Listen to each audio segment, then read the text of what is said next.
humans have known that horses can consume protein different times. I mean, when the book was released, there were originally 18 different types of meat, including human, that we knew horses had eaten. And this had occurred in 30 countries over a space of 4,000 years.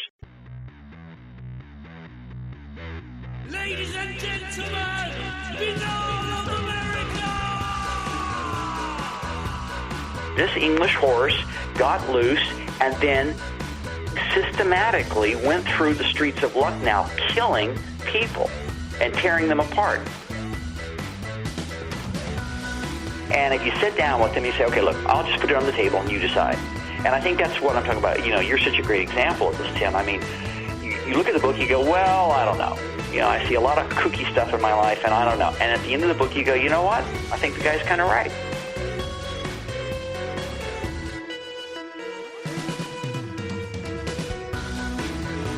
If I put the miles in, will you invite me into the Long Riders? Maybe. Chicago is a long time coming, and you change getting there, I'll tell you.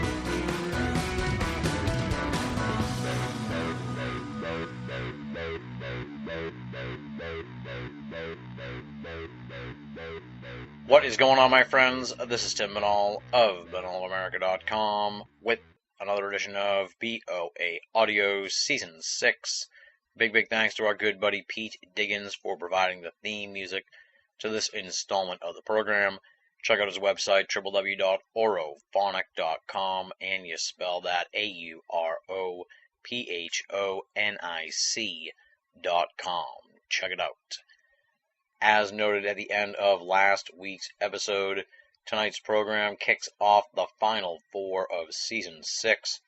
Truly the home stretch for the season, and I can't think of a better guest for the home stretch than equestrian researcher and accomplished long rider Cucullin O'Reilly for a discussion on his groundbreaking book, Deadly Equines, The Shocking True Story of Meat-Eating and Murderous Horses. I'll pause there and let you digest that, no pun intended, the shocking true story of meat-eating and murderous horses. Over the course of this 2-hour adventure, we're going to discuss Cucullin's powerful case for meat-eating horses, including historical accounts from ancient and contemporary times, the collective equestrian amnesia that has befallen our culture, and the reaction to his research from the equestrian community, the scientific community, and people who work with horses every day. But really, that's just the meat-eating horses part of the conversation, because we're also going to discuss murderous horses, a completely separate but equally bizarre anomaly that Cucullin has uncovered. He's going to have a ton of stories about murderous horses and speculation on what makes them so savage. And as if all that is not enough, we're also going to talk about Cucullin's accomplished career as a long rider and his organization, the Long Riders Guild. Chances are, if you're like me before I met Cucullin, you don't have any idea what a long rider is.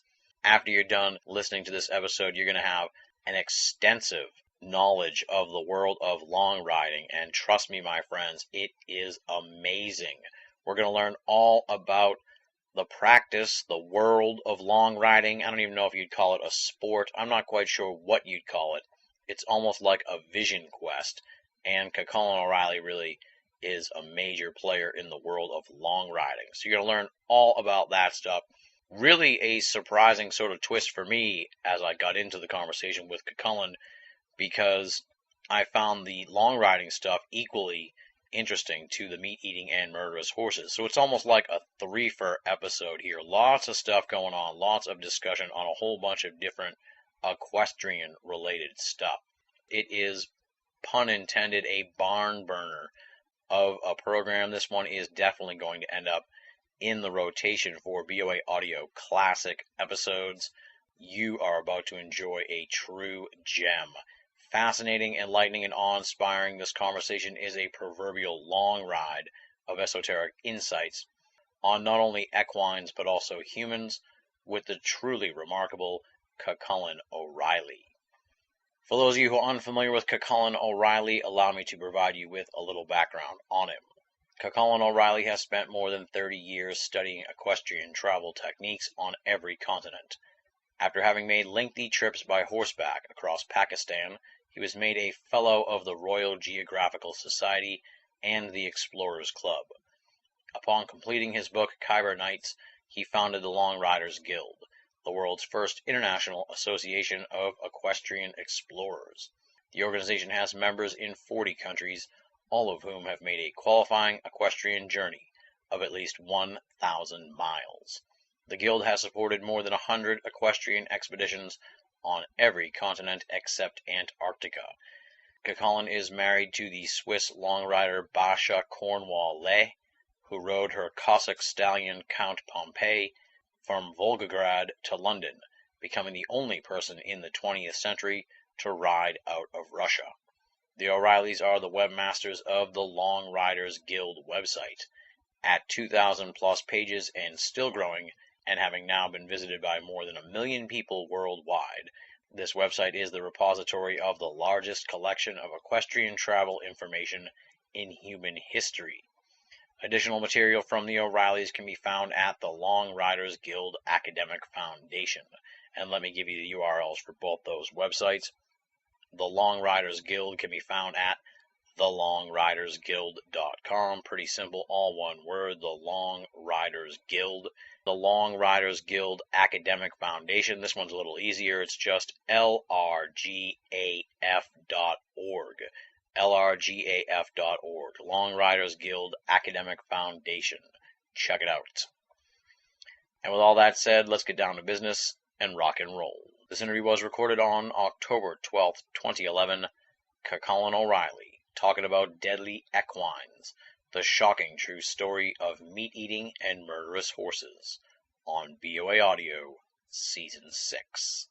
Ladies and gentlemen, welcome to another edition of BOA Audio Season 6, and I am just super excited about this edition of the program. I had the fantastic opportunity to read this man's book yesterday and was completely blown away. If I wasn't reading it on the computer, I'd say that I couldn't put it down, but I couldn't pull myself away from the computer while I was reading this book. It was just that mind-blowing and amazing and fantastically put together, too. So just a complete all-around home run effort by this guy, and I'm dying to get him on the program here to talk about his fantastic research. The book I'm talking about is Deadly Equines, the shocking true story of meat-eating and murderous horses. And with a title like that, I'm sure people are like, whoa, this is going to be crazy. But like I said, when I went into the book, you know, he makes the case so well for meat-eating and murderous horses that by the end of the book, you're like, you know, your worldview has changed, at least as far as equines go. So just a fantastic piece of work. And I'm just dying to dig into his brain here and find out more about this bizarre, as he calls it, O'Reilly anomaly. And kudos to him. He tagged his name there on the anomaly. I'm talking about Colin O'Reilly, coming to us actually direct from France, which is very exciting to have an international guest on the program once again. Colin, I'm thrilled to have you here on the show and can't wait to discuss Deadly Equines. Thanks for talking to me about it, Tim. I should also mention you're part of I think you're the founder of the Long Riders Guild, and let's give the website for that is thelongridersguild.com, pretty easy. And I have no real prior knowledge of horses, and this is actually a cool part about the book, too. I learned so much beyond just the Deadly Equines part. I just learned a tremendous amount about horses. And I'm going to assume or presume that a long rider is someone who actually, you know, and I'm going to sound like a fool here, but someone who takes a long ride on a horse, like we're talking thousands of miles, right? Is that what a long rider is? Yeah, the Long Riders Guild is the world's first international association of equestrian explorers. And we have members in 44 countries. Every member has to have ridden a minimum of 1,000 miles to be invited. Wow. It's a non-competitive, academic, international association. We have members and like I said, around the world, and they have done some really remarkable equestrian journeys. The Russian long rider Vladimir Fosenko rode 19,000 miles from Patagonia to the top of Alaska. Holy shit. Gordon Naismith, the Scottish long rider, rode from the tip of South Africa to the Olympics in Munich, and it just goes on and on. Wow.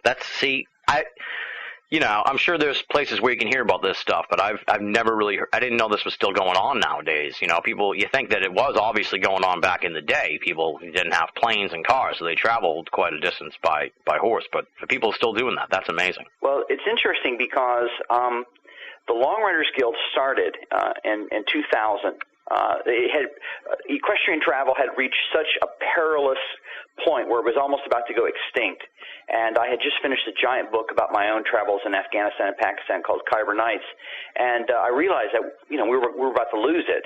And so I called the first international meeting, and there were originally 5 of us from 3 countries. And now, 11 years later, it's spread to 44 countries. It's the only equestrian association of its kind in the world.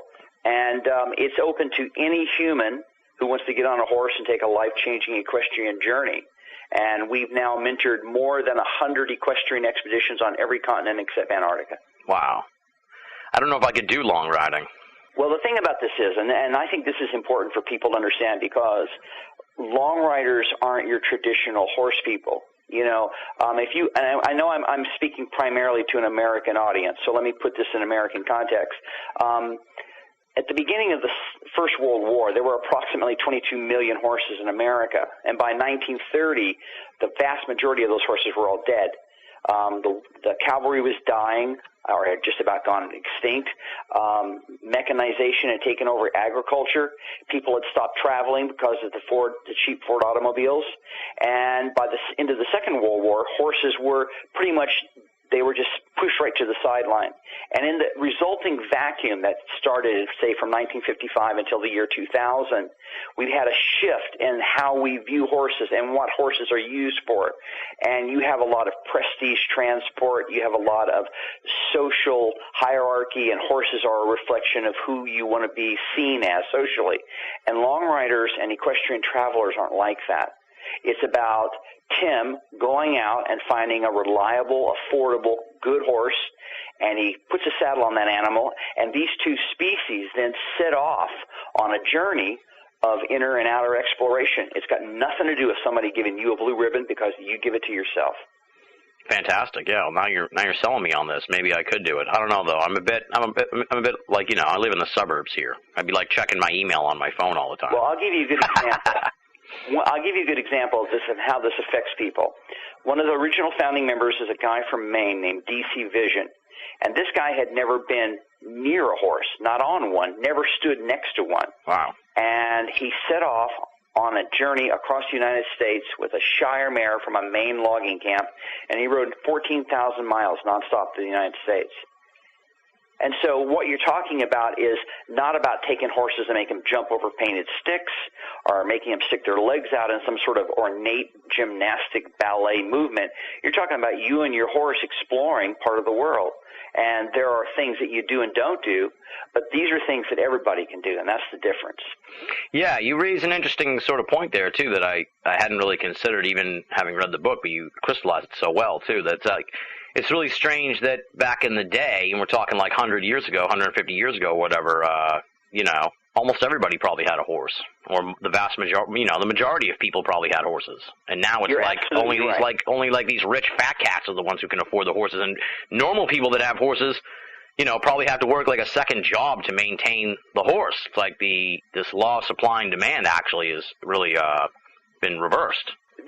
You're right about this, and there's a really interesting dimension to this, and it ties into deadly equines. And that is that, for the sake of argument, let's say we're talking about our great-grandfathers.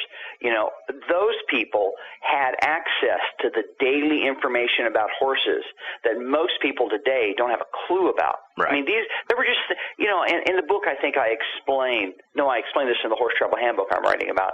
You know, when I try to tell people how you go about buying a horse, if I tell someone, can you go out and buy me a car? I mean, you can tell your little 18-year-old sister, go buy me a car, and she's going to go out and go, okay, let's see, the door closes, the odometer works, the gas tank doesn't leak, it starts, okay, the tires aren't flat, she'll bring you a car back.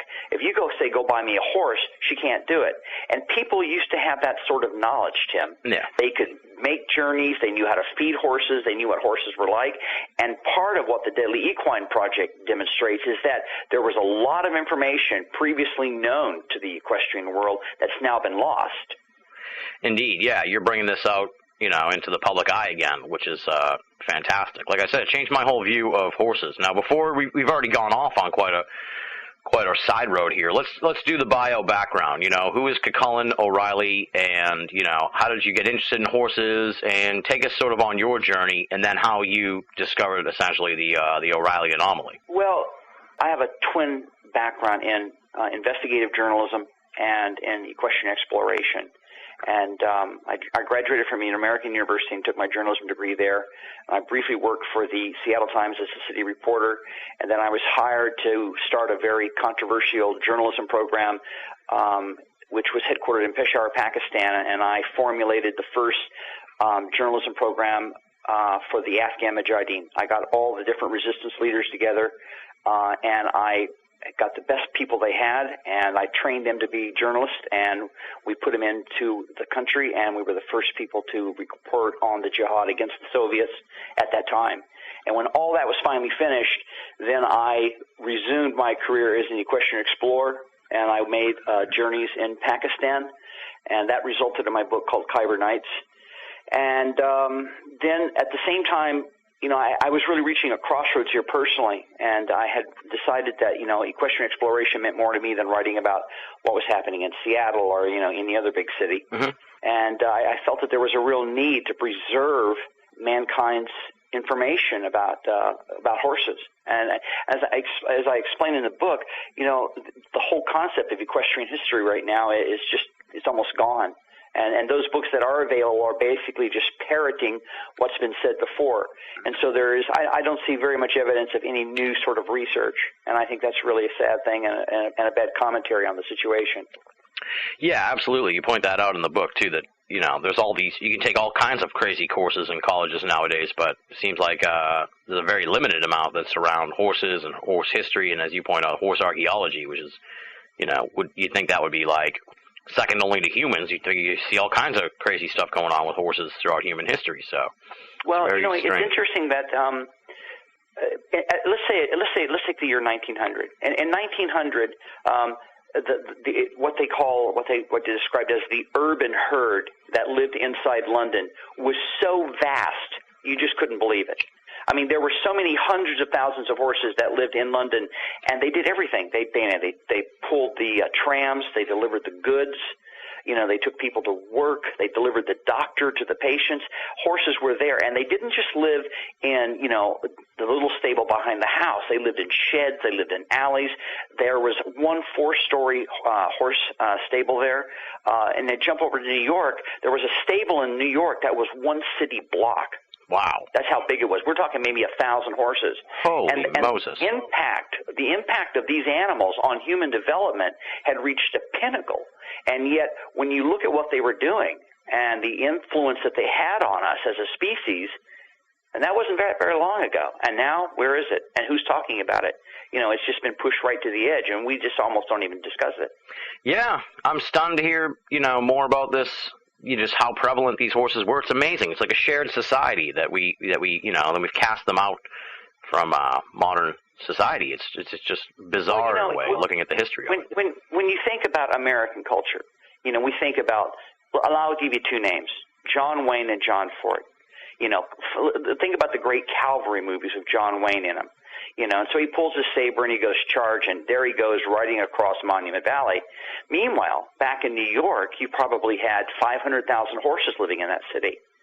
And the things that happened there with horses on a daily basis were just, you have to understand, horses were as prevalent as cars, and people knew as much about them as cars.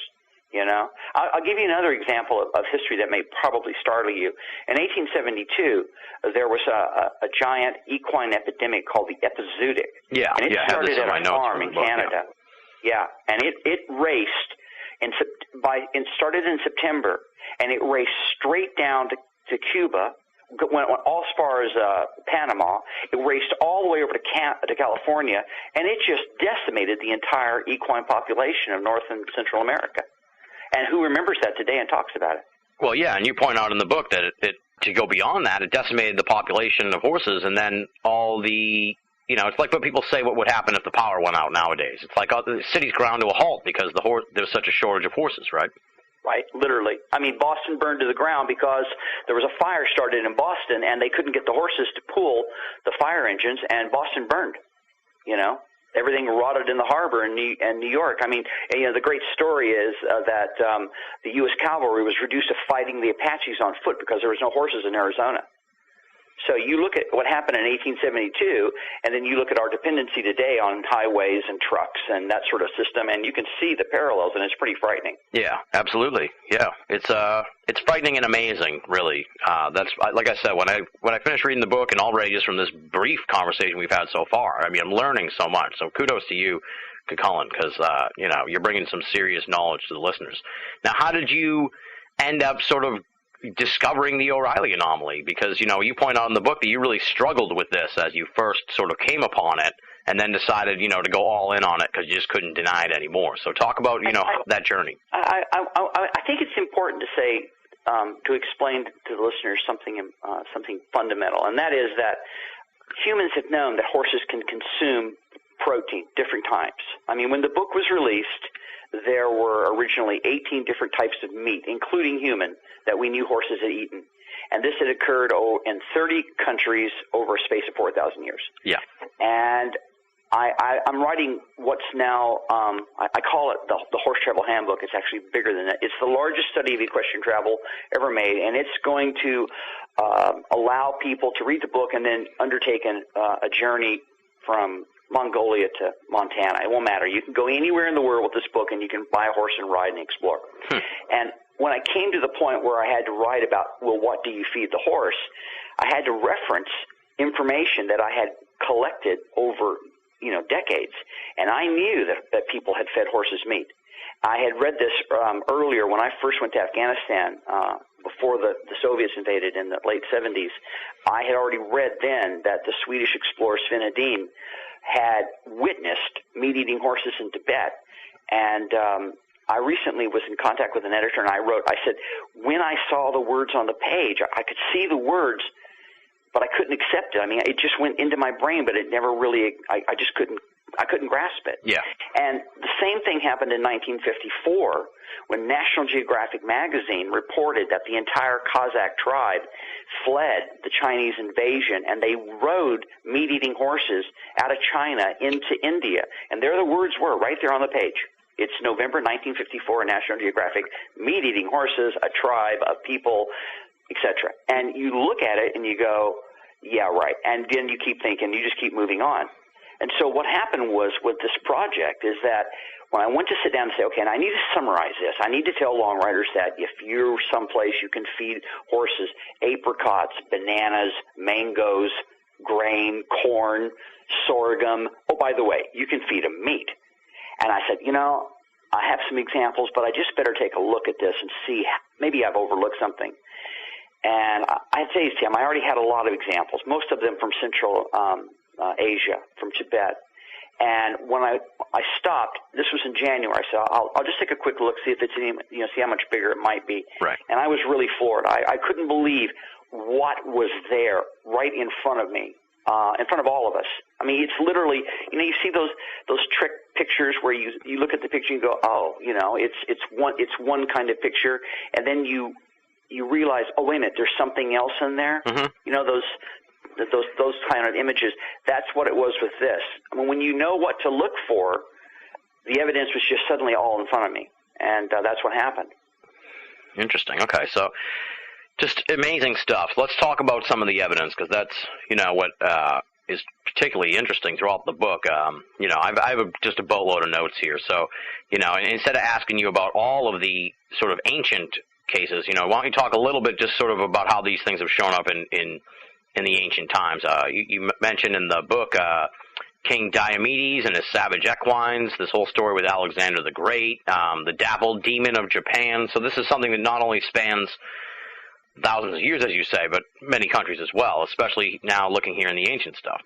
Well, you know, I think it's really interesting that you brought up Alexander the Great and the dappled demon, because you know, most of us in the West, Western Europe and North America and Australia, we have been told this fairy tale that, well, little 12-year-old Alexander trained, Bucephalus, his mighty war horse, was afraid of his shadow, and he moved the horse around, and he jumped on his back. And in fact, as the book explains, there was a much darker story.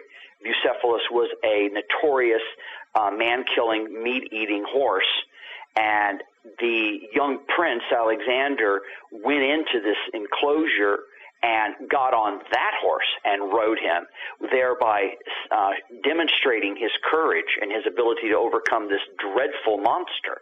Now, that story was pretty shocking, but within a couple of days, I discovered a mirror image of that story that happened 1,850 years later, 8,000 miles away in Japan. The Japanese have a story also about a young prince who encounters another vicious, meat-eating, man-killing horse, and he also rises to power by the same action. So what it demonstrates is that mankind has known about this, and that the evidence has been there, and it's only in the last 75 years that this has largely been suppressed. Indeed, yeah. So, it was probably common knowledge kind of back in the day, maybe back in, I'm thinking about the 1800s in America and stuff, that horses could eat meat. Well, I think it's interesting, too, that you point out in the book that you sort of make the distinction that we have two threads here that are running throughout the book, and they obviously cross at various times. But as you say in the book, it's the shocking true story of meat-eating and murderous horses. So we're talking about two separate sort of traits, if you will. There's the meat-eating part, and then there's also this idea, and you point out in the book numerous times, that the common misconception amongst the mainstream is that the horse is an animal of prey, that it does not, go out. It's not predatory. But as you say in the book, there's evidence that that's not the case at all. So we're talking about, like I said, meat-eating and murderous, a.k.a. predatory horses. Two separate traits that you've uncovered here, and as you say, they cross at various points, too. Absolutely.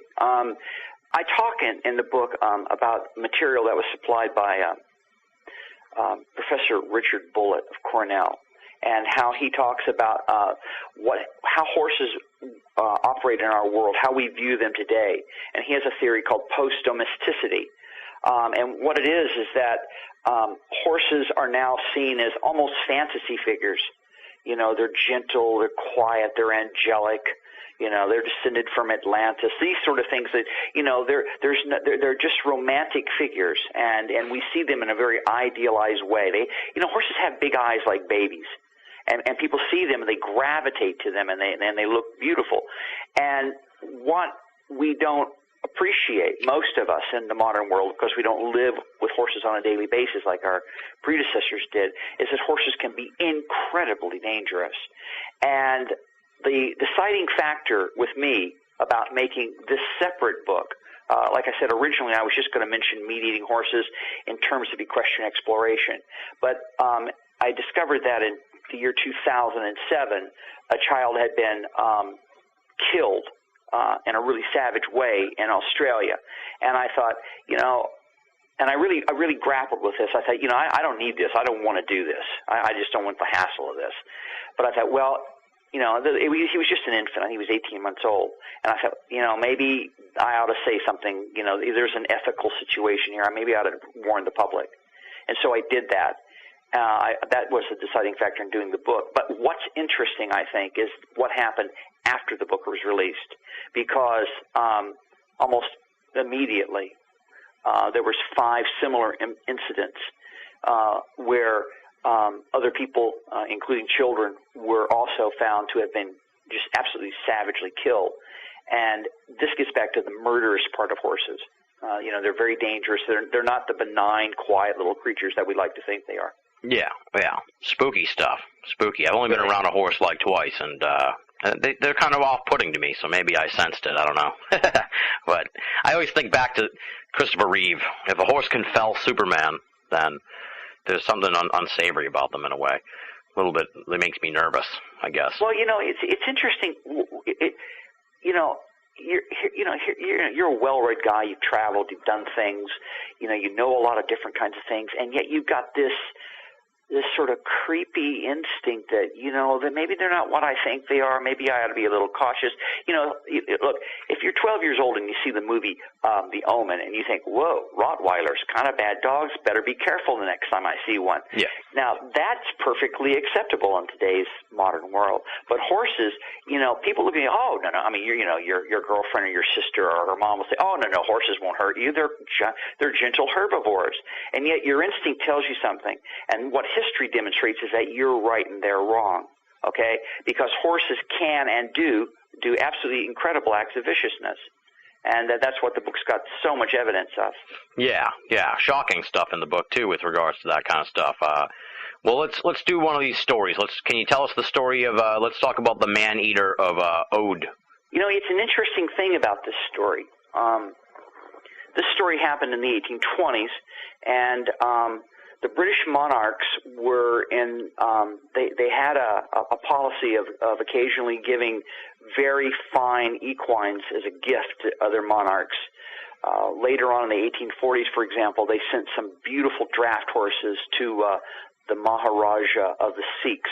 But this predated that. In the 1820s, King George IV sent a valuable thoroughbred stallion to the Maharaja of Oude in India, in the Princess State of India. And a few years later, an early English journalist named, his name slips my mind right now. William Knighton. That's right, of course, Knighton. Knighton was there.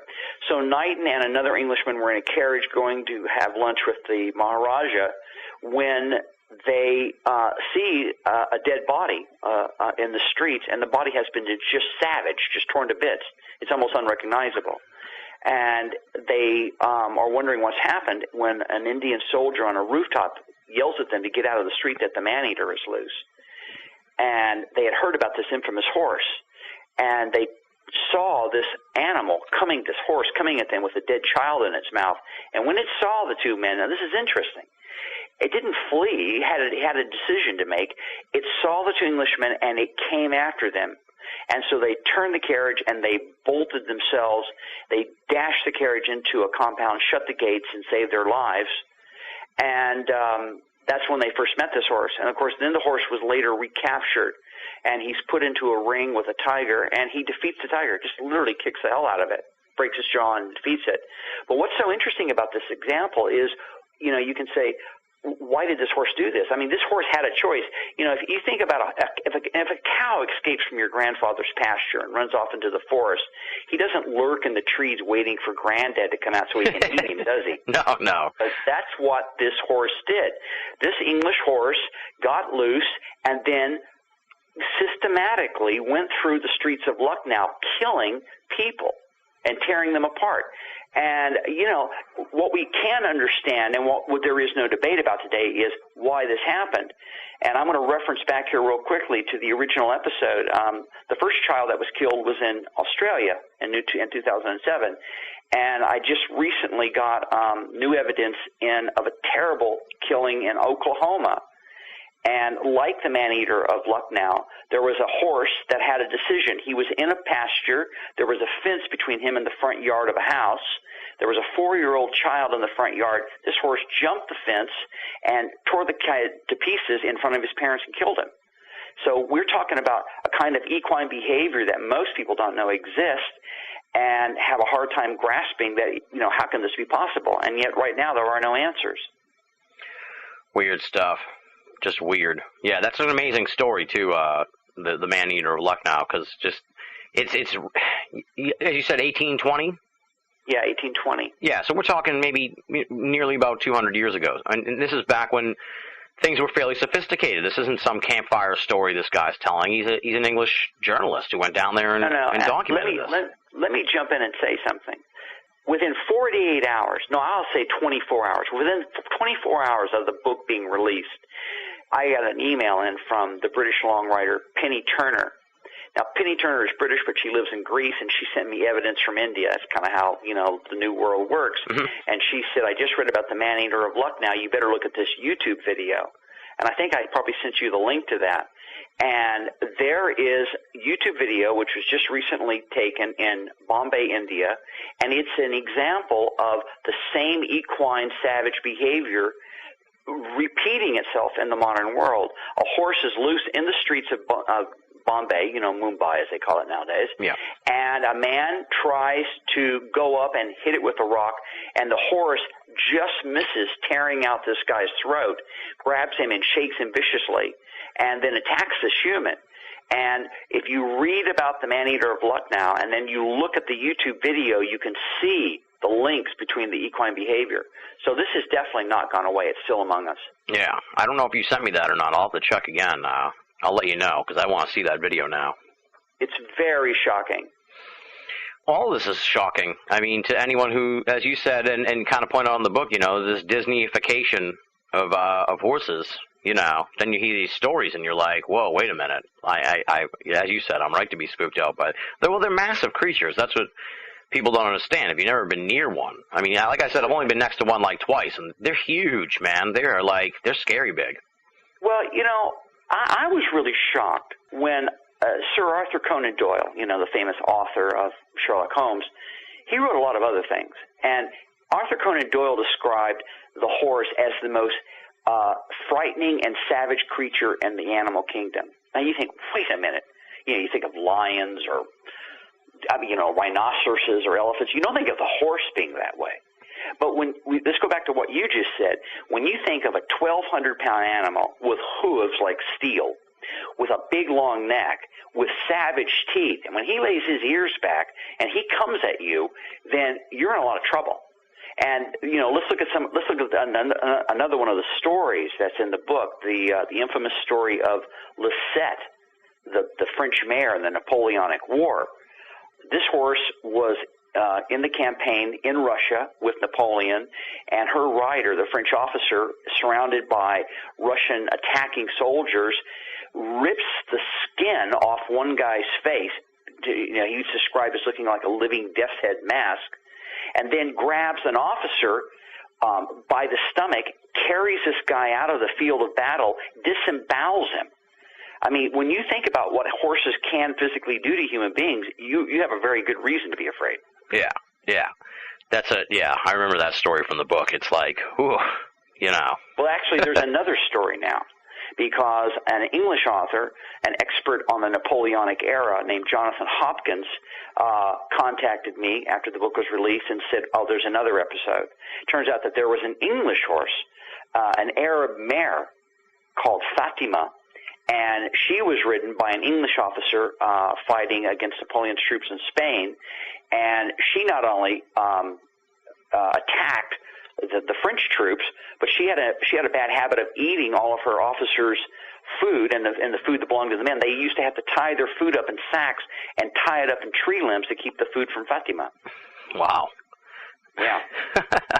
Crazy stuff, man. Just absolutely crazy stuff. I loved this book so much because you're uncovering so much material that I'd never even heard of or just does not make it out to the mainstream at all. Well, hopefully this book will change that. Now, what I thought, speaking of that sort of idea of this stuff being excised from the mainstream, you spend a lot of time in the book talking about the use of horses in the exploration of the North and South Pole, which I thought was really interesting because, again, you think of the North and South Pole, you almost always think about dog sleds. You never really hear about the horses, and it sounds like the meat-eating aspect of the horse behavior is what made it such a key, I guess you could say, asset in these explorations. Because the Long Riders Guild documents all different types of equestrian exploration, we had known that there were horses that were used in the original effort to try to reach the North Pole, and we also definitely knew that they had been used in Antarctica. But we didn't know the links and how they connected back and forth. And we were, of course, completely in the dark about the meat-eating aspect of this. But as the book explains, the Siberian culture has a special horse called the Yakut horse, and these horses routinely live in minus 60-degree weather. And I don't mean just live in it. I mean the Yakut horsemen go out and they get on their horses and they ride around on these animals because, they're used to this, horses and humans are. And there was an Englishman named Frederick Jackson Turner. He made a 3,000-mile trip across Siberia with these horses.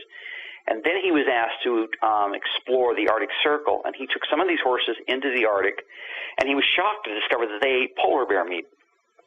And they were so hardy and they did so well that he wrote about it in his book. So when Sir Ernest Shackleton, the Irish explorer, decided that he was going to try to reach the South Pole, he had a conference with Jackson and was encouraged to take horses to Antarctica. So now you've got Siberia, the Arctic Circle, and now you've got it linked to Antarctica. And Shackleton took horses to Antarctica. But what's really, really interesting is that Shackleton knew that, of course, there's no grass, there's no grain. So he did take compressed fodder, some sort of green feed, and he took corn. But already by 1910, the British Army was well aware that horses could eat meat. It's actually, I explain in the book, it's actually in the British Cavalry Manual that they can eat meat. So Shackleton conferred with the British military, and the British military at the Aldershot Military Depot came up with something called the Mande-Burung ration, which is a meat-based ration for horses. And Shackleton fed his horses meat in Antarctica. And you're talking about an episode now, not just of exploration history, but of equestrian history that's just dropped off the earth. And when this was revealed on the giant Explorer's Web, it's called X-Web, there was just a shocking silence from the polar community. They like you said earlier, Tim, everyone says, dogs, sleds, the great race between the English and the Norwegians, Amundsen and Scott. And, there was actually two equestrian exploration teams down in Antarctica at the same time, and they both had horses that ate meat. So you're talking about a whole section of equestrian history that has just been erased, gone. It's so strange. I mean, we'll get into sort of like why that's happened as we go along, but that's just so strange. And, to the people out there that are skeptical, Colin points out right now just that, we're talking about the British War Manual from the 1910s, I guess you could say. 1913, I think, is the one that you cite in the book. I mean, we're talking about like official government documents here, which are saying that feeding horses meat is what goes on, is what can be done, and what should be done. So, well, I mean, it's undeniable sort of proof in a way, This gets back to another link that we suspect now. Imagine if you can, there's a big flat table in front of us, and let's say that we've got all these little black dots. And you go, okay, I'm going to put one dot here. And then you move another. Oh, wait a minute. It's sort of like a puzzle. Oh, wait, this piece fits this. And then as you sort of work on it and think about it and ponder it and look at it, you say, wait a minute, I'm kind of putting things together here. Well, what we now are beginning to wonder is, where did the British military get the idea to feed horses meat? Now, we do know that there had been a sort of a remote reference to a siege earlier in European history where horses had eaten meat. But that probably wasn't enough for the cavalry to come up with this conclusion. But what we now are wondering is, did the British military get the idea from Tibet? Because at the turn of the 20th century, the British military invaded Tibet. And the Tibetans, we now know, fed their horses meat and they feed them blood. And we're wondering if that expedition under a guy named Younghusband, we're wondering if the British cavalry officers who went into Tibet realized that horses were omnivorous and they could be fed meat and blood, and did that information then return to London, make it into the cavalry manual, and is that what gave them the idea to come up with the Mande-Burung ration that went to Antarctica? We don't know yet. That's speculation, but you can see how we're kind of going in that direction. Interesting, yeah. Well, it does seem like, based on the stories in the book too, that and we'll sort of get into the pros and cons of all this in modern times in a little bit. But it's like, it seems like in the book, based on the stories, that feeding the meat to these horses is actually kind of beneficial. It makes them stronger and more prepared for these arduous journeys, which I thought was interesting too. It's not just it's not just this sort of that they're eating it just to get by, in a sense. They're eating it because it's beneficial to the trip, it's beneficial to the horse, it's actually good for the creature. We have to ask ourselves, why do we care what a horse eats? I mean, I thought about this, before I talked to you, I was thinking, if I'm watching a baseball team, and I see some great pitcher up on the mound, and he throws a no-hitter. And I think, wow, that was a fantastic athletic performance. I don't think about what did he have for breakfast. Okay? I don't have a dogmatic belief that, this guy's a vegetarian, therefore he's more pure. I think, what a great no-hitter. Okay? So why do we, this is the question I'm going to pose to your listeners, why do we as a culture have a problem with what a horse consumes? I mean, what does a horse do? A horse gives us emotional relief. He frees us from gravity. And he liberates us from the prejudices of the village. And so these are the three traditional things that he's always done for us. And what he eats doesn't affect what he does. And so if you look at cultures like Bhutan, where horses are eating meat right now, they're eating yak meat, or Kazakhstan, where they're still feeding them different meats. If you look at cultures in the East that don't have a problem with this concept, then you look at the cultures like America and England who are really grappling with this, you have to ask yourself why. And is this personal? Is this cultural? Is this national? I really don't have the answer yet, but this is where some of the opposition is coming from. Interesting stuff. Yeah, I don't have an answer for that either. Just it seems like it must be cultural because you look at sort of. There's sort of this like weird food bias anyway in America as it is. I mean, we're a very sort of constricted country, even though it's such a free place.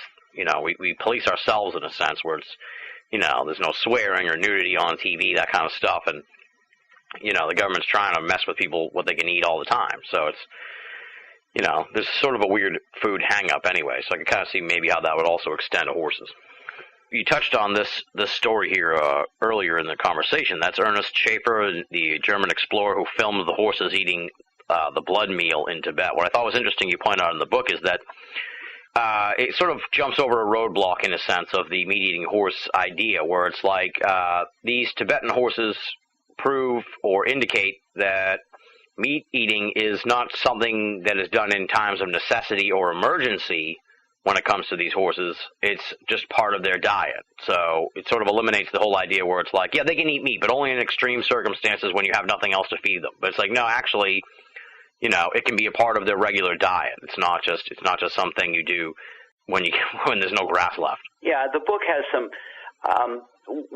Back in January, when I started looking for relevant modern examples of what people viewed or how they defined horses in Europe and North America, I came across some really astonishing blanket statements.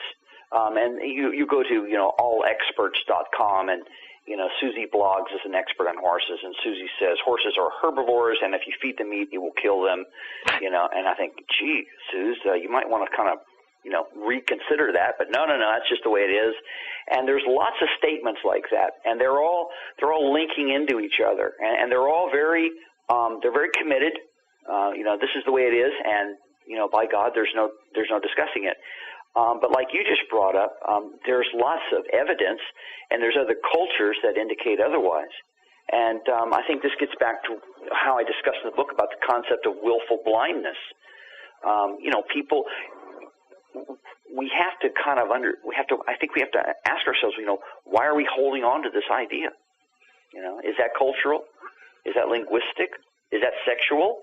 I mean, what I'm discovering is that a lot of the people that are against this idea are women because they have an idealized view of horses. The Society of the Military Horse, which is largely, cavalry guys, they go, oh yeah, well, sure, why not?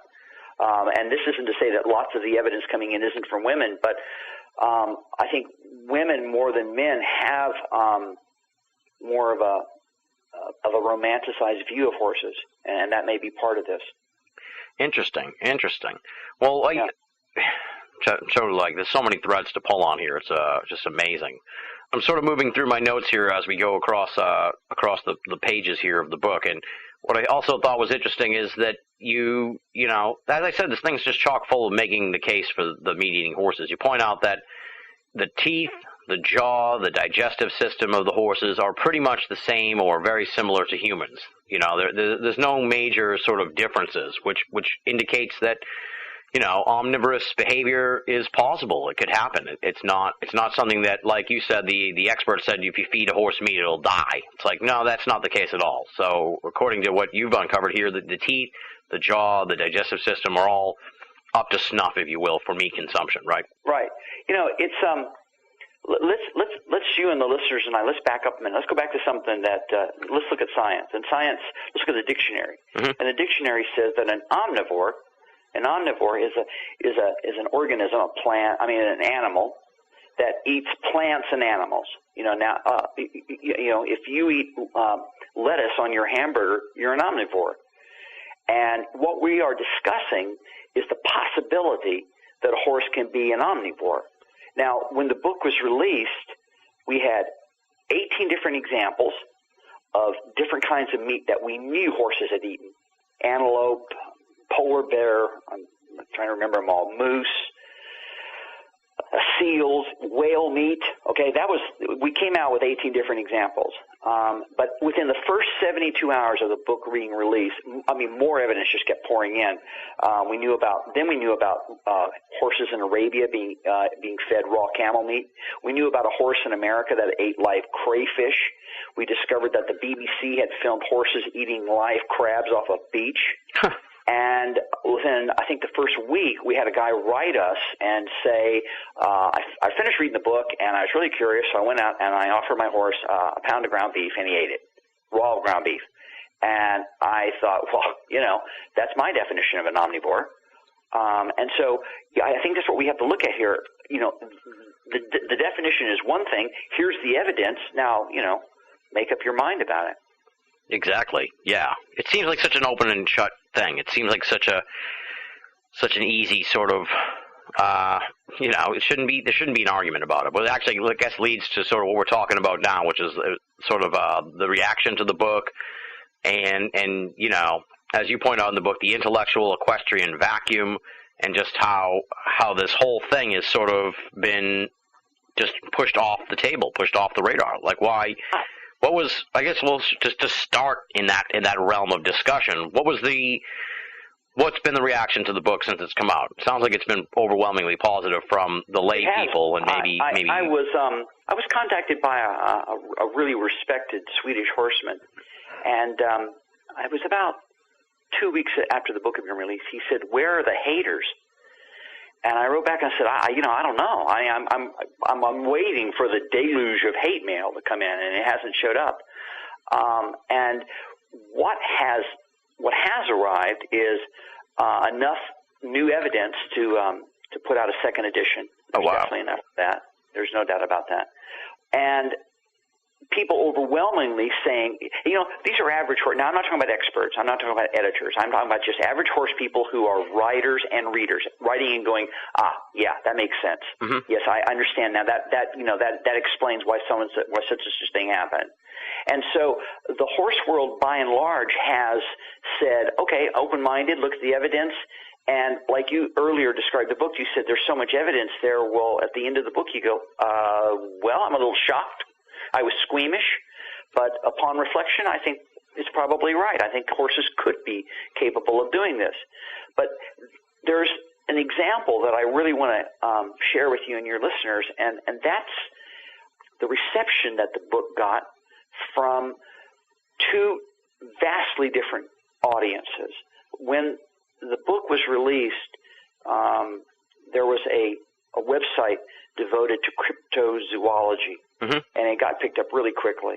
And the people basically said, what a load of crap and what a load of hokum and forget it. And, I just don't buy it. So I went in there and I read, and I don't do Facebook and that kind of stuff. But I went in there, I registered, look, this is who I am, and here's the evidence. And they were very receptive and really, really polite. And they went, wow, you know what? I think you're right. Well, about a week later, the far end of the spectrum, an anti-cryptozoology forum, anti-Bigfoot, anti-UFO, anything, the skeptics, if that's what you want to call it, they waded in and said, oh, my God, here's this ridiculous book. And once again, I introduced myself, and I presented the evidence. And they, too, very polite, very open-minded, went, you know what, I think you're right. And what I think is so important about these two audiences is that they're not equestrian. They're just people, and if you sit down with them, you say, okay, look, I'll just put it on the table and you decide. And I think that's what I'm talking about. You're such a great example of this, Tim. I mean, you look at the book, you go, well, I don't know. I see a lot of kooky stuff in my life, and I don't know. And at the end of the book, you go, you know what? I think the guy's kind of right. And that's what these two audiences proved. I mean, if you put the evidence on the table, there it is. And there's so much overwhelming evidence for this that I think that's what most people who have seen the book have said. They say, yeah, I think he's right. Yeah, exactly. Yeah, I mean, I highly encourage people to pick up this book. It'll change your perspective on the animal, really not just horses, but the animal kingdom in general. It's made me a little bit sort of keep an eye on all sorts of stuff with regards to what animals may really be capable of. Now, you say sort of you've gotten the good response from the lay people. What about, as you point out in the book, the horse industry, despite the fact that it seems like less and less people are owning horses all the time, is actually like a multi-million-dollar industry. And a lot rides on that romanticized version of the horse. So you come along, riding in on your man-eating horse, and I'm sure that it's created a stir, in the big money sectors of the horse industry. So what's been sort of the reaction of, the money players, if you will? Well, it's interesting because the host of America's largest equestrian radio show contacted me immediately. And I don't know this guy, and I said, yeah, I know who you are. Okay, what do you want to talk about? And he said, I want to talk about this book. And I said, all right, I'll send it to you. And he looked at it, and he says, my God. And now this is a guy who is a very knowledgeable horseman. Mm-hmm. He's an author himself. He's an equestrian historian. And at the beginning of his show, he said, I think this is one of the most important shows I've ever done, and I have to warn the audience, you're going to have to keep an open mind. And at the end of the interview, he said this book has redefined horses for us. Now, this is a guy who has a vested interest in maintaining the status quo, and yet he had the editorial courage to say that on live on air. Mm-hmm.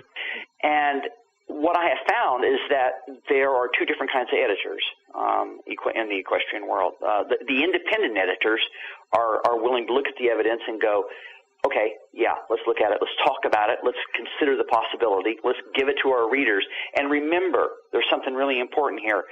There's an ethical consideration. You're talking about horses perpetrating acts of incredible savagery that absolutely destroy human bodies. I mean, the way that they kill people is just off the scale. Mm-hmm. So you have to ask yourself, as an editor, do I tell the public that horses are capable of more than just biting and kicking? So there have been cases in London and in the United States where the editors of two of the world's largest equestrian magazines have said, absolutely no way, under any circumstances, are we going to discuss this issue or tell our readers about it. Huh. And I think that's shocking, really shocking. Yeah, that is shocking. That's just ridiculous. You wonder, did they even read the book? No. No. I offered them the book. I showed them all the evidence. I told them about all the new evidence that continued to pour in. The editor of, I'm going to be honest with you, the editor of Horse and Hound magazine, which is the largest equestrian magazine in England, she wrote and she said, based upon my 10 years of experience as the editor of this English magazine, I do not believe this is possible. And I wrote back and said, well, I'm sorry, based upon 4,000 years of evidence in human history, you might consider being mistaken. And she said, I don't care. I'm not telling the readers. And Western horsemen in America flat refused to tell anybody.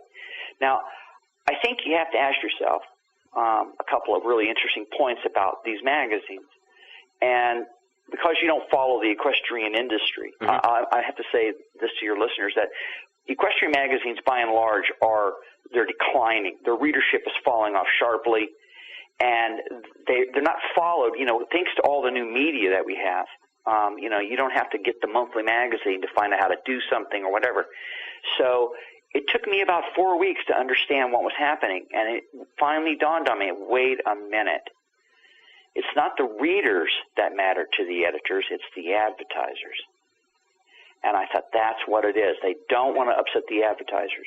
They don't want to upset the status quo. They don't want to upset the way the horse is perceived because there is there's an entrenched view, and it makes money. And right. So a book like this comes along, and it shocks everyone. Exactly, yeah. And we're talking about specialized advertisers here. This isn't like Bud Light or something like that. This is like some dude who's selling horse equipment and stuff. They don't want people to start getting concerned about horses and stuff. Yeah, I mean, I'm friends with the art editor of an equestrian magazine in London, and you know, the spring fashion edition is one of the big things. You know, what colored jodhpurs are the girls going to be wearing this year? So, I mean, I'm not making that up. That's the truth. And so, you know, when you're selling, you know, unicorn books and wallpaper, and, you know, you want, you know, people to buy pony stuff, you don't want them to think, you know, about this kind of stuff. In fact, I joked with one of the editors, and I said, well, for all those fathers who are being plagued by little girls, you know, who want riding lessons, or even worse, asking their daddies to buy them a horse, I suggest that you give these little girls a copy of Deadly Equines and have them read them at night. Yeah, that would eliminate that whole daddy buy me a pony thing. That's right. Now, you said that touches on something, and, you know, we're obviously, you know, we don't want to get into some kind of, like, battle of the sexes here, but you do point out that it seems like you've gotten a lot of resistance from women who romanticize the horses and stuff. Is that sort of also indicative of, like, the whole industry in a sense? You know, you described this conversation with the woman who's the editor of the thing, so you wonder if that goes through all the whole industry.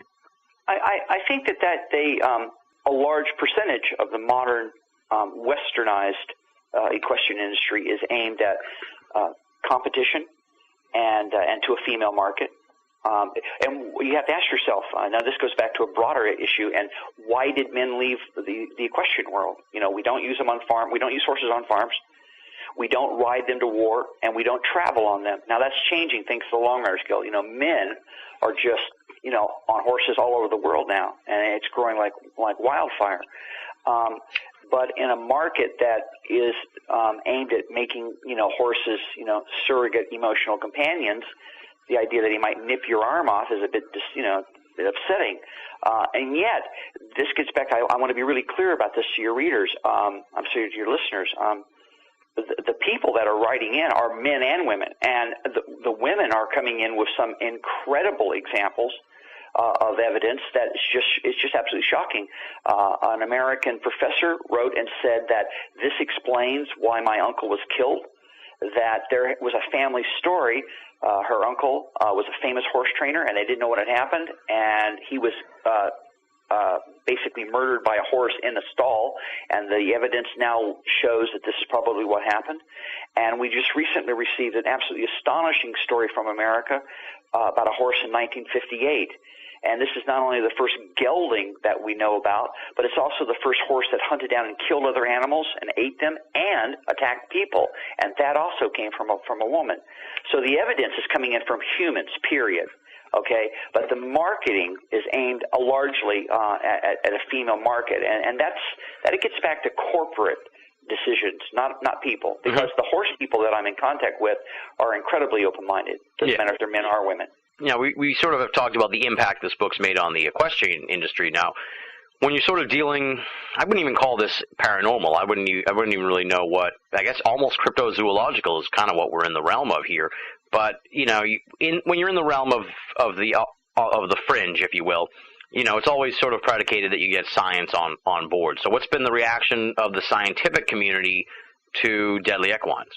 There hasn't been any. I've been receiving messages saying, let's see, who was it that wrote me the other day? Somebody wrote me the other day and said that this should prompt the scientific community into investigating the possibilities that you've raised. And listen, let me back this up and say something important. I'm an investigative reporter and a journalist and a historian and an equestrian explorer. I am not a scientist. Right.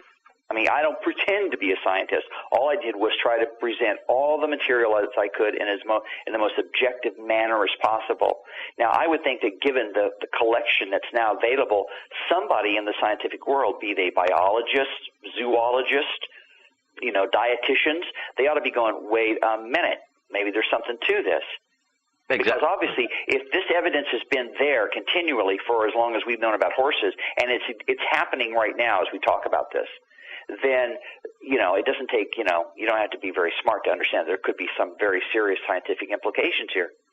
Absolutely, yeah. You hit the nail on the head. As soon as I finished reading the book, I thought to myself, well, someone should be doing some kind of scientific study to confirm or lay to waste this sort of the theory, I guess you could say, or the anomaly. But it seems like it's a given. I mean, it's hard to even say that someone should be trying to prove whether or not this is true, because the evidence clearly says that it is. But it's like I said, you need the science. Everybody seems science is our new god, you know. And it's like you need science to back it up. And I feel like it's stunning that no one's gotten on board to you know, you think they'd have the money in mind or the prestige of proving this in a sense. So I'm just surprised no one's gotten on board to really investigate this. You know, the book starts with a quote from Professor Stephen Gould, and it says, "The most erroneous stories are those we think we know best and therefore never scrutinize or question."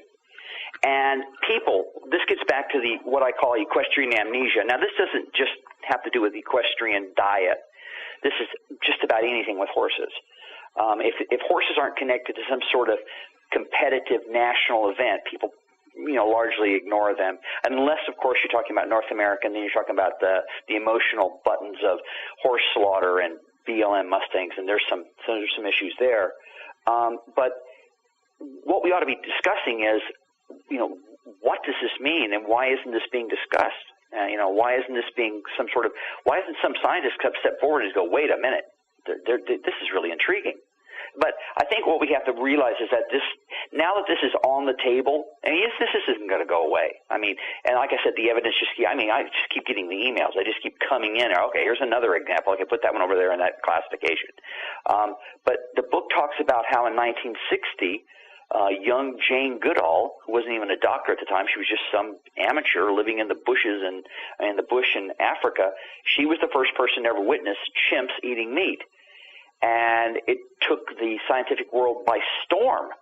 And no way. No, chimps eat meat. I'm sorry. You know, what are you doing out there in the brush? No way. But now we understand that chimps do eat meat. We now know the hippos eat meat.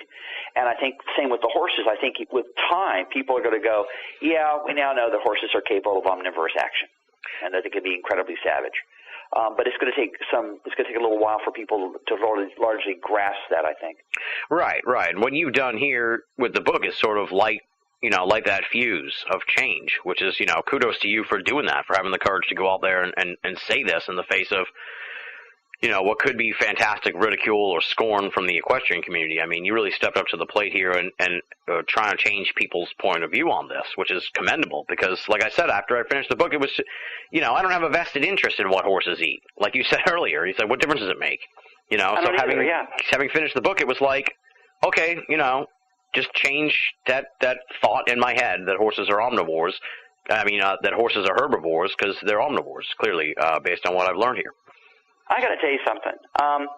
The book was a week old, and a French horseman stopped by at my house and came in and was talking to him, and my wife showed him the book, and she starts talking to him in French, and you know, he couldn't read the English, but he put the pictures. Yeah, and well, yeah, but you know, the horses eat meat. Yeah, and he says, well, you know, we feed our horses meat flour, and she said, what? Yeah, we got this flour, a special flour here in France, and we take all the excess refuse meat and offal, and we make a special meat flour, and it's brown, and you know, we give it to the horses. It gives them extra energy. You didn't know that? No. So the guy leaves, and 5 minutes later, we're on the internet, and bingo, there's a picture, and for €6 a kilo, you can feed your horse meat here in France anytime you want. And it gets back to what you said. You said this much earlier. You said, does this give horses extra energy?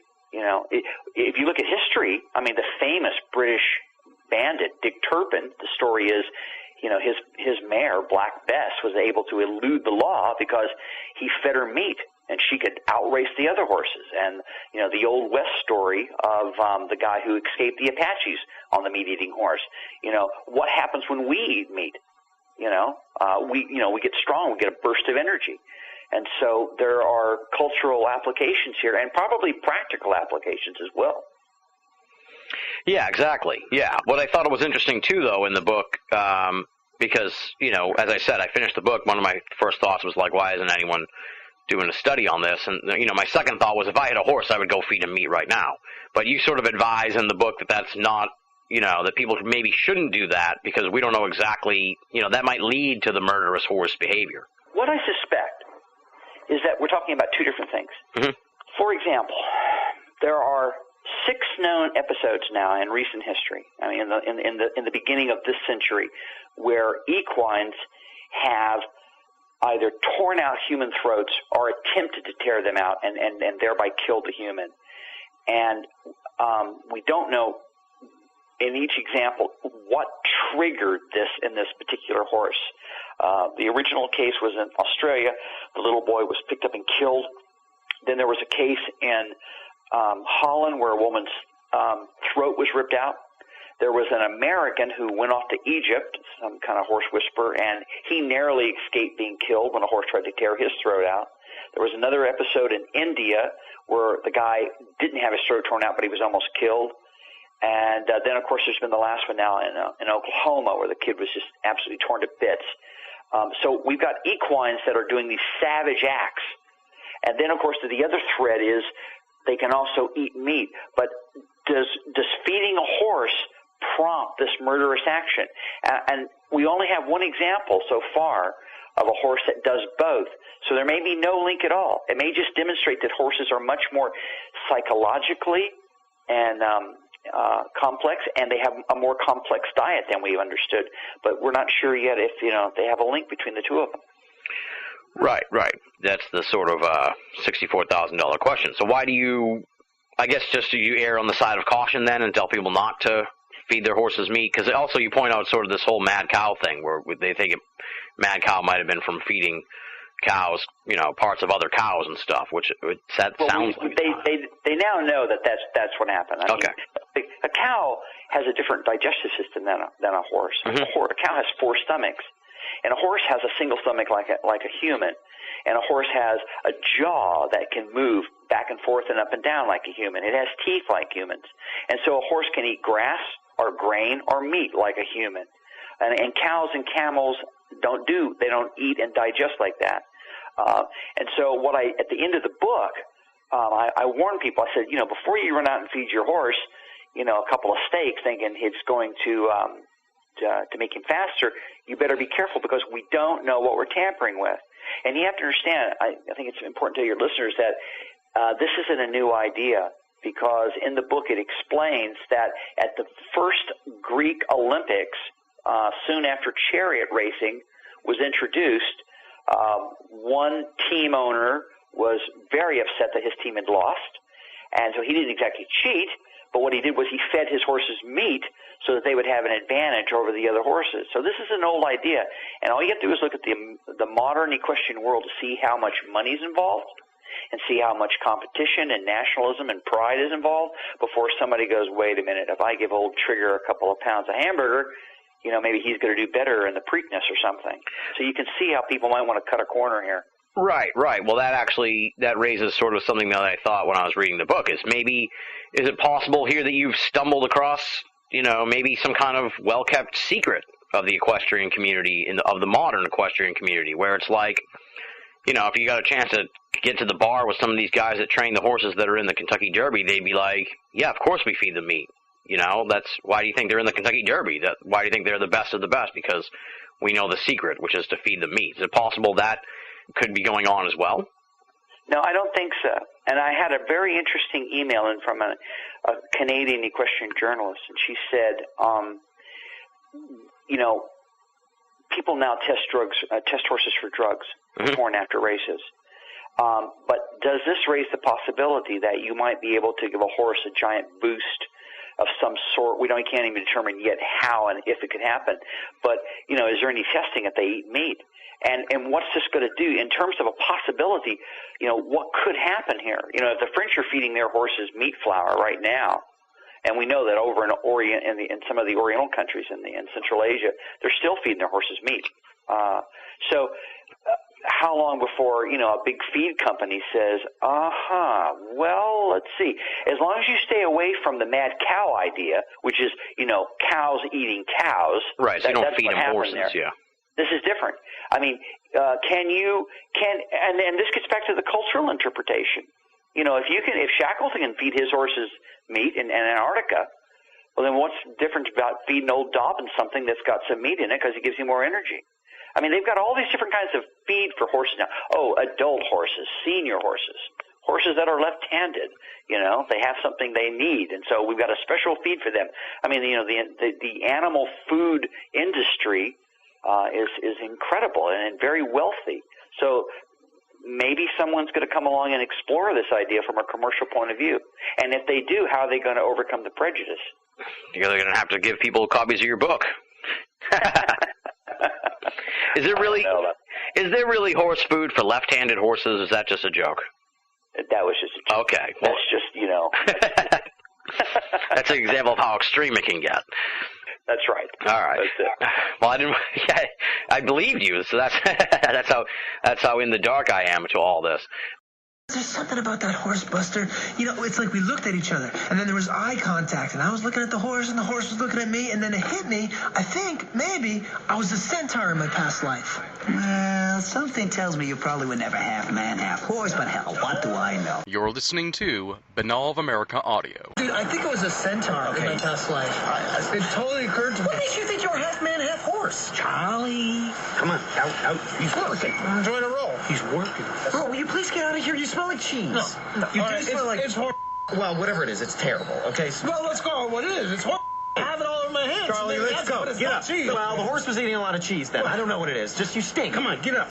But there's all these different industries at work here in this conversation, which is exciting and interesting too, because you're talking about the equestrian industry, we're talking about the scientific establishment, and you raise the point though, why isn't, maybe this is going on somewhere in some lab of a food company right now, where they have read your book and they are at work on this sort of thing. You never know. I mean, like I said, my first inclination after reading the book was if I was racing horses, feeding the meat would be like one of the first things I did.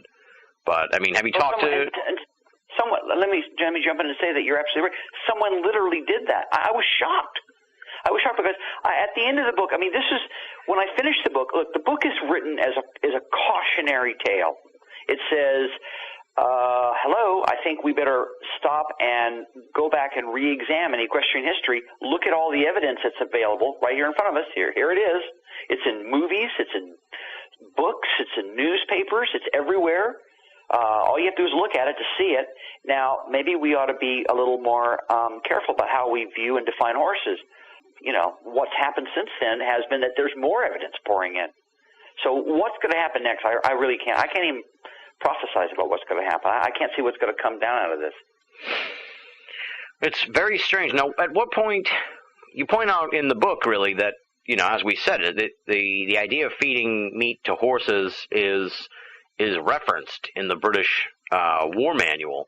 So I mean, can you trace any specific sort of point where this whole idea sort of fell out of the collective knowledge of the human race? Was this something that came with the Industrial Revolution? It's collective equestrian amnesia because, and I explain this, and this isn't just about diet, and this is about equestrian travel, for example. I mean, I'm working on originally it was called the Horse Travel Handbook. Now it's called the Encyclopedia of Equestrian Exploration because I'm up to 500 pages. I'm only half done because it's taken, several decades to collect all of or as much of mankind's equestrian travel wisdom together and to work to preserve it and make it readable and to promote it into the next generation and beyond for posterity.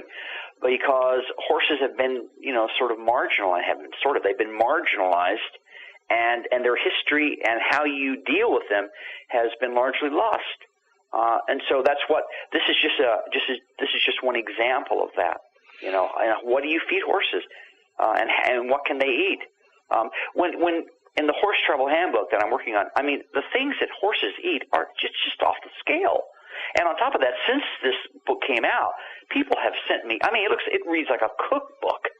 One lady just wrote me from America and said, every time I have lunch, my horse has some. He may not like it, but he always has some. So, I mean, they eat pizzas, they eat hot dogs, they eat Kentucky Fried Chicken. One lady from America wrote and said, my horse eats barbecued goat, bones and all. And you think, wait a minute, horses chomping up bones? I mean, this is just, I'm not ready for that. And yet they're so obviously so much more diverse than we have been led to believe. Yeah, and to go back to sort of the cause and effect idea, if you're hearing so many stories from people who have these personal tales of feeding horses meat, it would stand to reason then maybe that the aggression actually doesn't necessarily come from having meat as part of the diet, because we'd be seeing horse attacks all the time if to coincide with all these people that are talking about feeding their horses meat. What we have to understand, I think, is I think we have to look at the entrenched beliefs that we all have. I mean, we're born at a certain time period in a certain nation. We have a tendency to have cultural and religious and political views, and most people don't like to change their views. They're pretty dogmatic, and so it takes a lot to shift somebody to say, well, maybe, or yes. You don't very often meet people who just make a large philosophical, religious, political shift in their life. Most people look for evidence to reinforce what they already believe, and horses are the same thing. They're not any different. So I think that's what we have to keep in mind, that most people are pretty dogmatic. And I've been very fortunate and very surprised that so many people have been so supportive. Yeah, well, like you said about the guy who came and visited your wife and who didn't speak English, and you say, so what? It seems like almost that's part of the reaction you're getting too. It's like it comes off as revelatory at first, but then to the people who know horses, to that small group of people who still, spend parts of their day with horses, this really isn't something that shocking, which in and of itself becomes shocking. I had an email that came in yesterday from an American woman, and she said, I hate people who think that horses are like babies, that they're these big innocent creatures. She said, I recently had to dive under a tractor to escape from a horse. She said, if they knew horses like I do, they wouldn't think like that. Scary.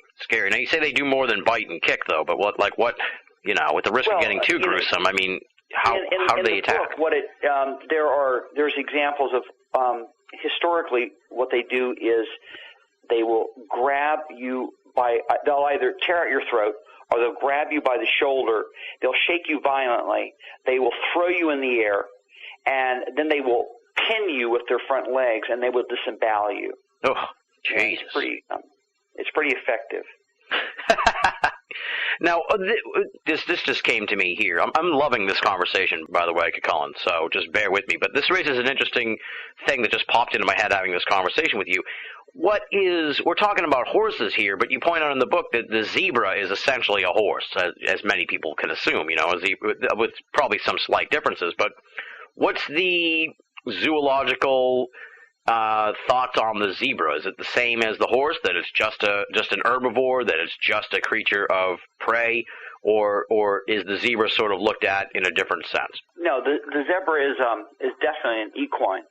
It definitely is, and we know that they kick and that they can fight off predators. There's actually a very interesting photograph of a zebra kicking a lion savagely. You can see it quite easily. And so this gets back to horses are so capable of defending themselves. There's several examples in the book of how horses are able to fight off wolf packs. We have that's another mythical animal, is the wolf. The Russians, for example, have a vastly different way of viewing the wolf than the Americans. You may not know this, and this is a bit of a tangent, but I think it's important. Because of the prevalent use of firearms in the United States and Canada, wolves have been, I guess it's fair to say that over generations of interactions with men, either they've been driven to the edge of extinction or they've learned to be very wary of mankind. Mankind has guns, you've got to stay away from them. And so you don't have a lot of cases where wolves attack, kill, and consume human beings. In fact, it's considered largely mythological. But over in Russia and in parts of Central Asia, the wolf is still considered an absolutely lethal animal. And, of course, this affects equestrian explorers, because when you're riding across Mongolia at night alone, which long riders now do, and wolves come out and try to eat you, then that's kind of a personal concern. Yeah. And so there has been a flood of information that was released after the fall of the Soviet Union about how wolves in Russia basically never changed from the original wild state. And there were designated Soviet wolf hunters that kept the wolves at bay. But with the collapse of the Soviet Union, that system disappeared. And what you then had was a dramatic rise in the wolf population with a corresponding rise in human deaths. You know, mom would go off to the village well and not come back. You would send little Susie to school and they'd find her books, but she wasn't there. And so wolves had grown both in Russia and had migrated south into Kazakhstan and also over in Mongolia. And so wolves can be a really bad, threatening animal. Mm-hmm. And so the American, especially the American concept of wolves, can be inaccurate. And this ties back into the book, and it ties back into horses, because the prevalent view is that horses are terrified of wolves. They're terrified of any predator, and that upon the sight of a predator, they'll kick up their heels and run away because, you know, they're afraid of that.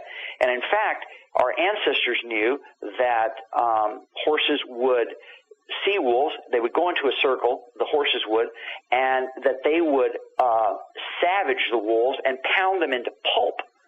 And this just completely goes against the current grain of thinking that horses are these mild meat herbivores who aren't capable of defending themselves. Yeah, exactly. Now, just to jump back, I guess you could say to the zebra part. So, the zebras are essentially grouped in with horses, so that the people don't assume that they eat meat or any of or they're aggressive, right? Like we've established here with horses. Obviously, it would apply to zebras too. But I'm just sort of wondering, you know, like you think about the zebra on the you know, the plains of the Serengeti or whatever, and it's like, you would think that it would be sort of predatory just to exist there, but I guess the scientific community assumes that they're just creatures of prey as well, right?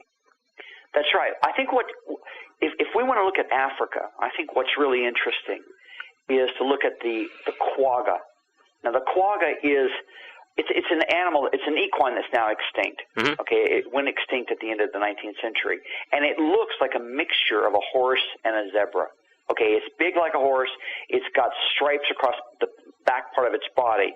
But what's really interesting about that, I think you probably may remember this from the book, is that the quagga was so ferociously hostile to predators that the farmers would use the quagga to kill hyenas and protect their herds. Yeah. So, I mean, you know, when you think about the modern definition of horses being afraid of predators, you can't reconcile that with the quagga, who would race out there and grab hyenas and kill them. And, you know, there's images of a quagga killing a hyena, and there's a corresponding image of a horse that's lost its rider in India, and he's also, without any kind of provocation, that horse is trying to kill the hyena by himself. Unbelievable. It's wild stuff. It is. It really is. It's just... Well, I think it's unbelievable for a lot of people today, but it wasn't unbelievable for our great-grandfathers. Right, exactly. Well, that raises a whole issue that sort of is a sort of short theme in the book, too, and that's just that, you know, and you point this out just now with the wolf story, and that's just that the human race is getting so, you know, disjointed from nature and from the animal kingdom. It's not even funny, and it's getting worse and worse every year. And as you point out, you know, by the time we get to like 2045, the computers will be smarter than the humans, and it's like, you wonder what kind of world we're living in. You know, to pull the camera even further back beyond just the horses and the wolves and everything else. It's like, what has mankind become at this point? We've completely become disjointed from our roots. And there's a new study out, and I can't quote the author, but the new study says that one of the reasons that mankind has developed language is because of our need to discuss animals and to interact with animals. And I can't comment on the validity of that study. But our links, our tribal species links with animals has always been of tremendous concern to us. And now, with the majority of humanity living in cities, and the only companion animals we have being largely, you know, cats and dogs and mice and birds and small fish, what we collectively knew as a species it's in peril.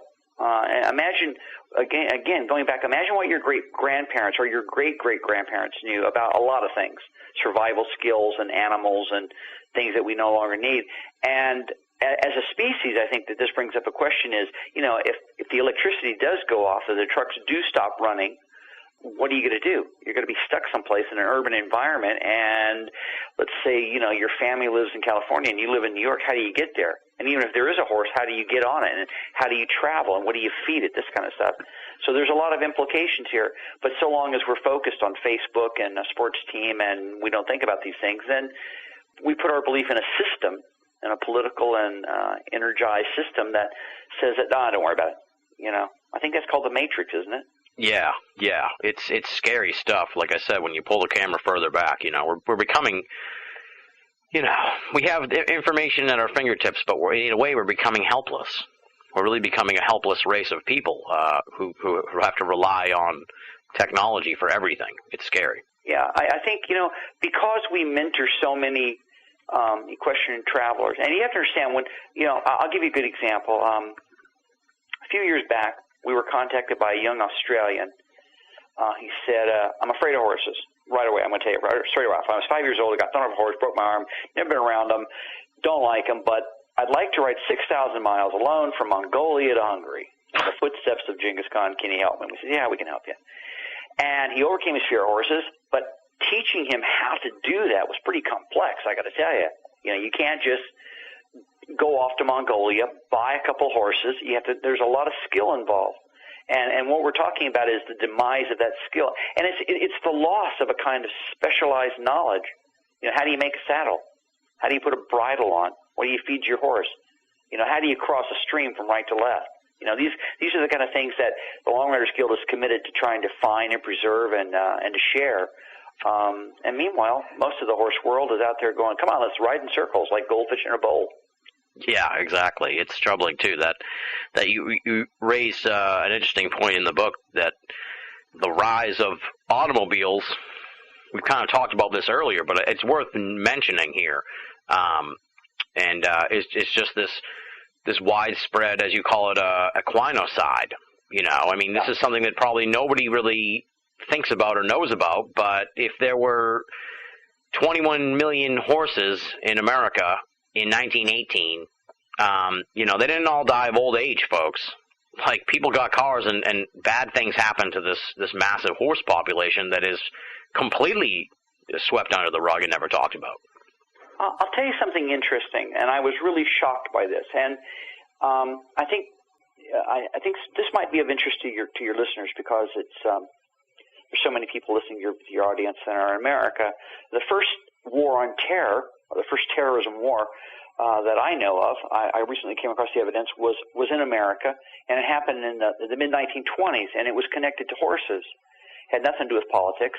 What happened was that at the end of the First World War, an Englishman who had become a naturalized American citizen invented canned dog food, and it was called kennel ration. And he used horse meat to feed dogs, and this was a brand new concept.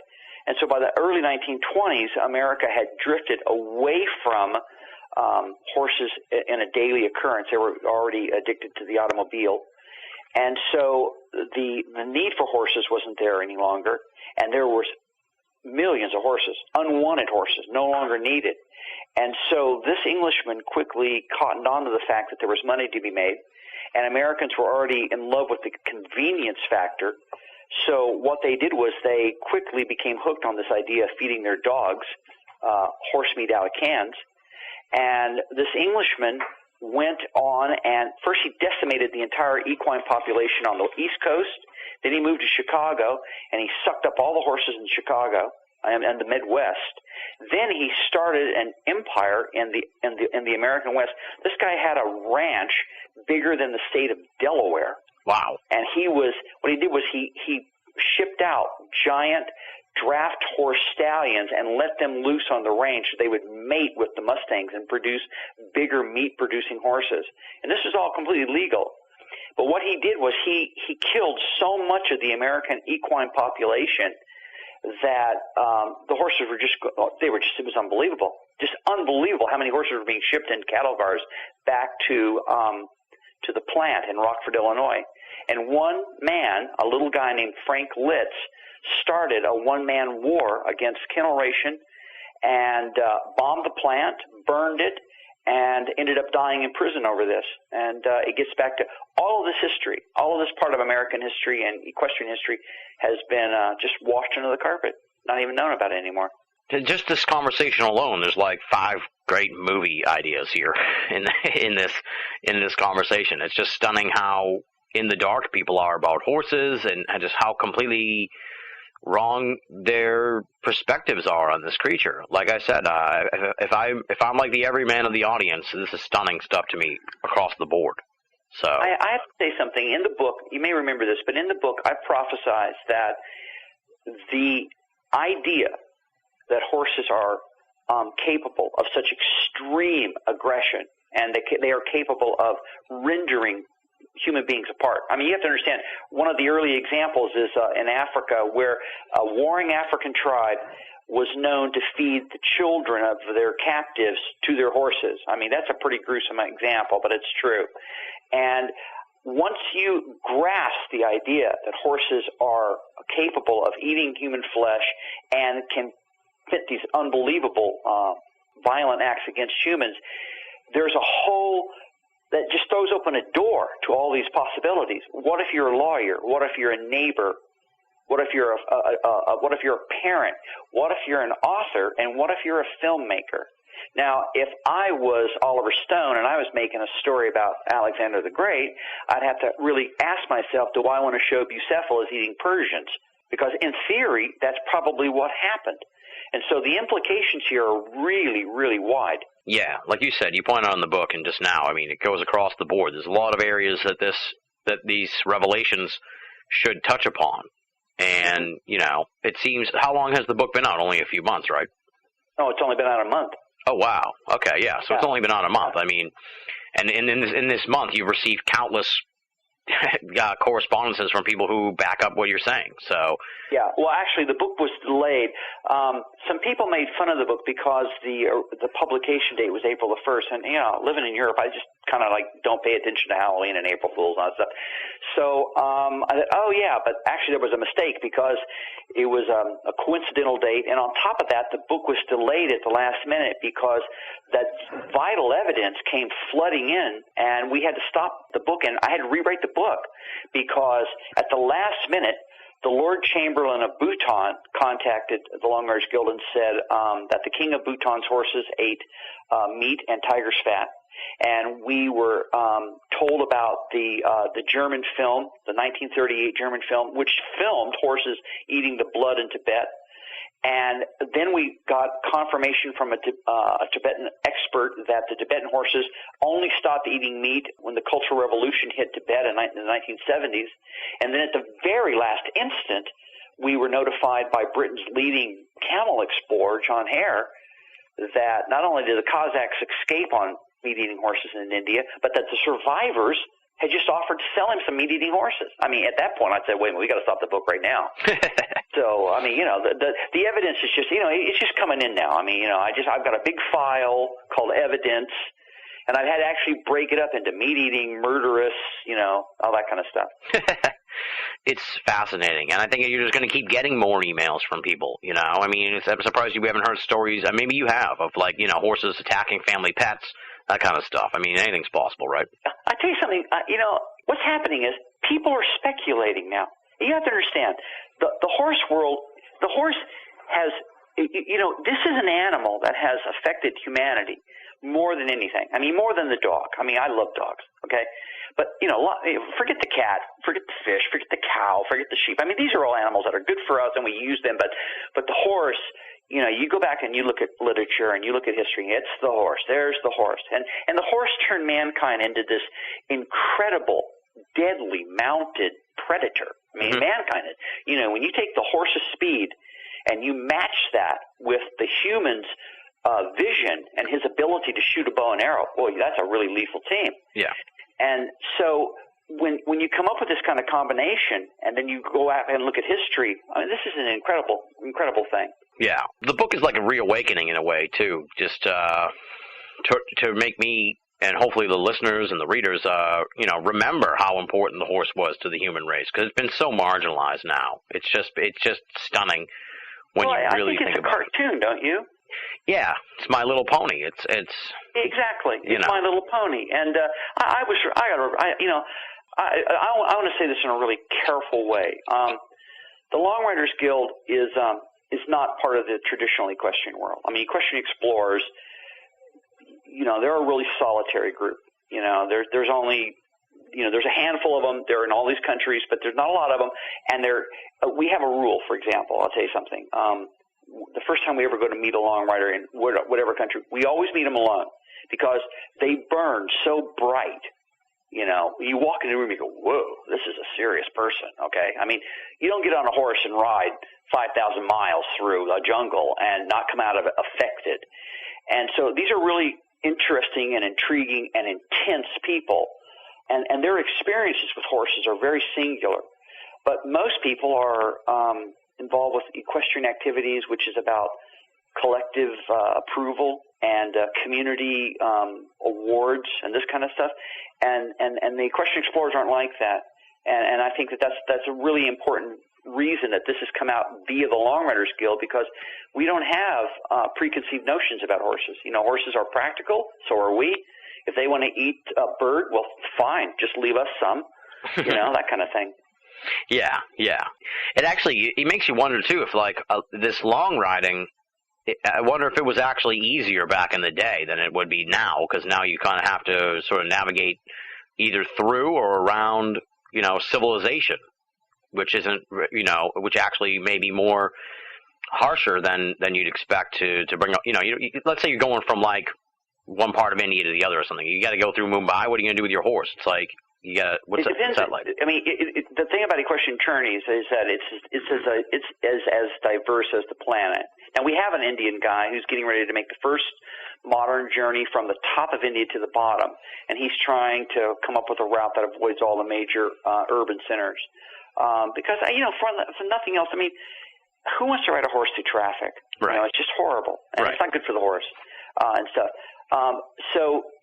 That's a real problem. But on the other hand, you want to cross Africa. We have two long riders. They started out from Tunisia, and they have now reached Uganda.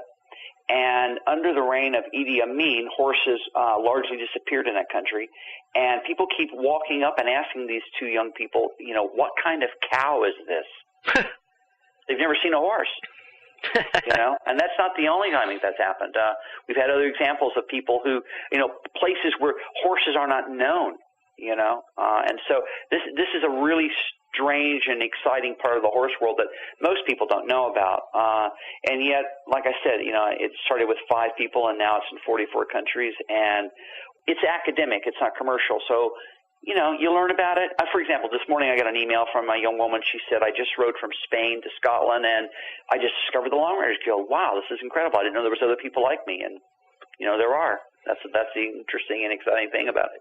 Now, how fast, how long does it take, would you say, to travel, let's say, 1,000 miles if you're going to do a long ride on a horse? It depends on the topography and the climate and the political situation. It really depends. If you're going to travel, for example, if you want to ride ocean to ocean across the United States, you can go 3,000 miles in 4 months, probably. If you want to go across Africa, we recently had a German couple that went from South Africa to Kenya, and it took them 5 months, and they almost died. At one point, they were surrounded by a mob of 1,000 people who stoned them. What? So, it kind of depends on what you run into, and it depends on where you are. Interesting, yeah. So there's also, I was thinking about that, actually. Yeah, there's probably a lot of, sort of cultural obstacles you would run into while you're on one of these trips, right? Yeah. I mean, Afghanistan is tricky right now.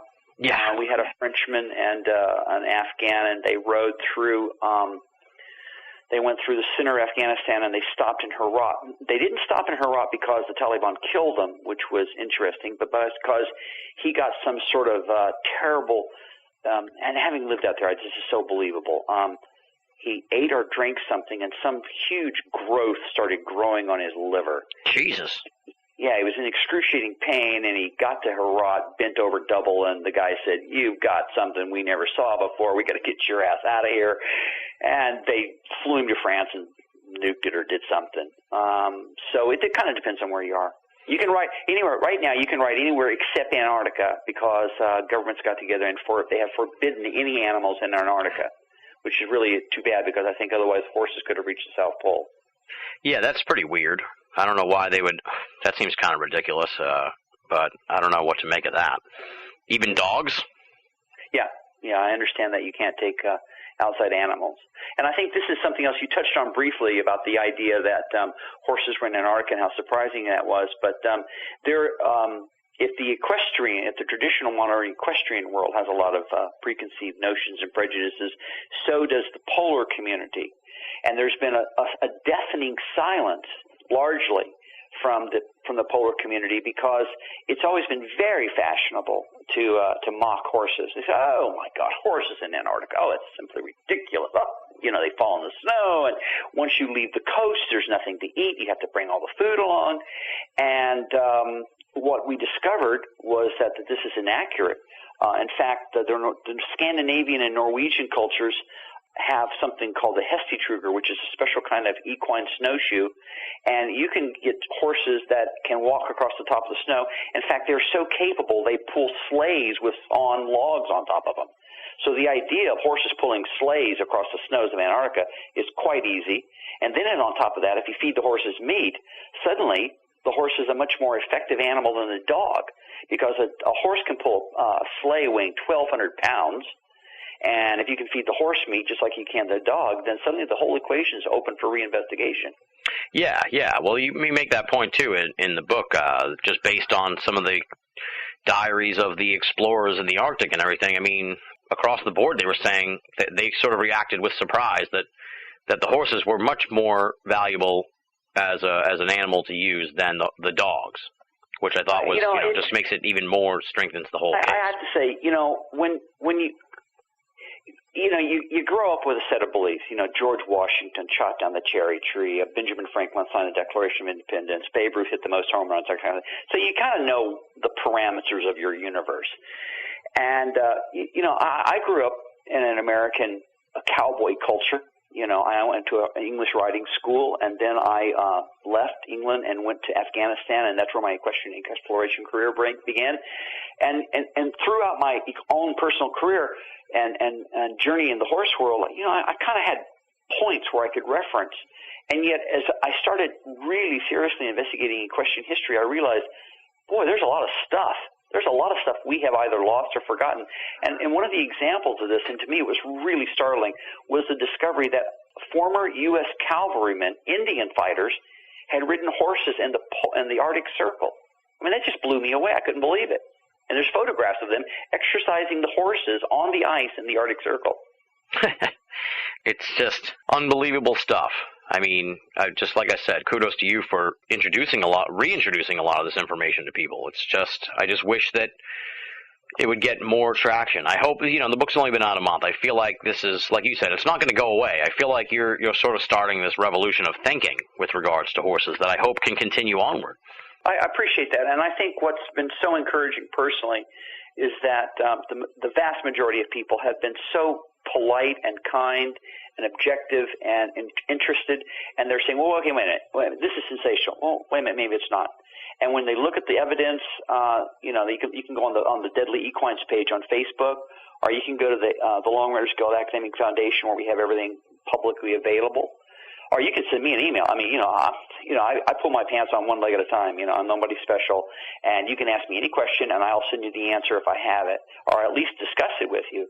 And like I said, I'm not dogmatic. I don't care. I don't have an agenda here.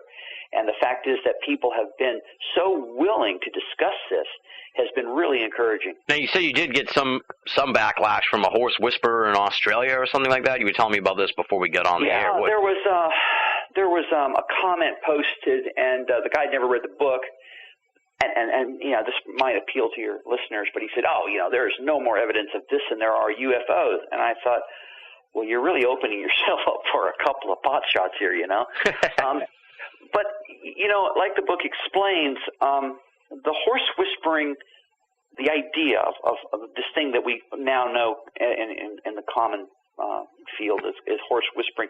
That's nothing new. I mean, the Long Riders Guild Academic Foundation has done a 7-year study of this, and the whole idea that you train horses a certain way in a round enclosure, that was originated by an American named John Rary in the mid-19th century. There's a lot of fraud involved in this. There's a lot of violence involved in this. And so this is a really questionable part of the equestrian world anyway. And the thing about it is it's questionable, but no one ever questions it, because now it's been accepted as just de facto. This is the way things are. This is a practice without any sort of drawbacks, and that's not true. And these people have a vested economic interest in telling the public, A, horses are herbivores, B, people are predators, C, horses are afraid of humans, and as the evidence clearly indicates in the book, that's not true.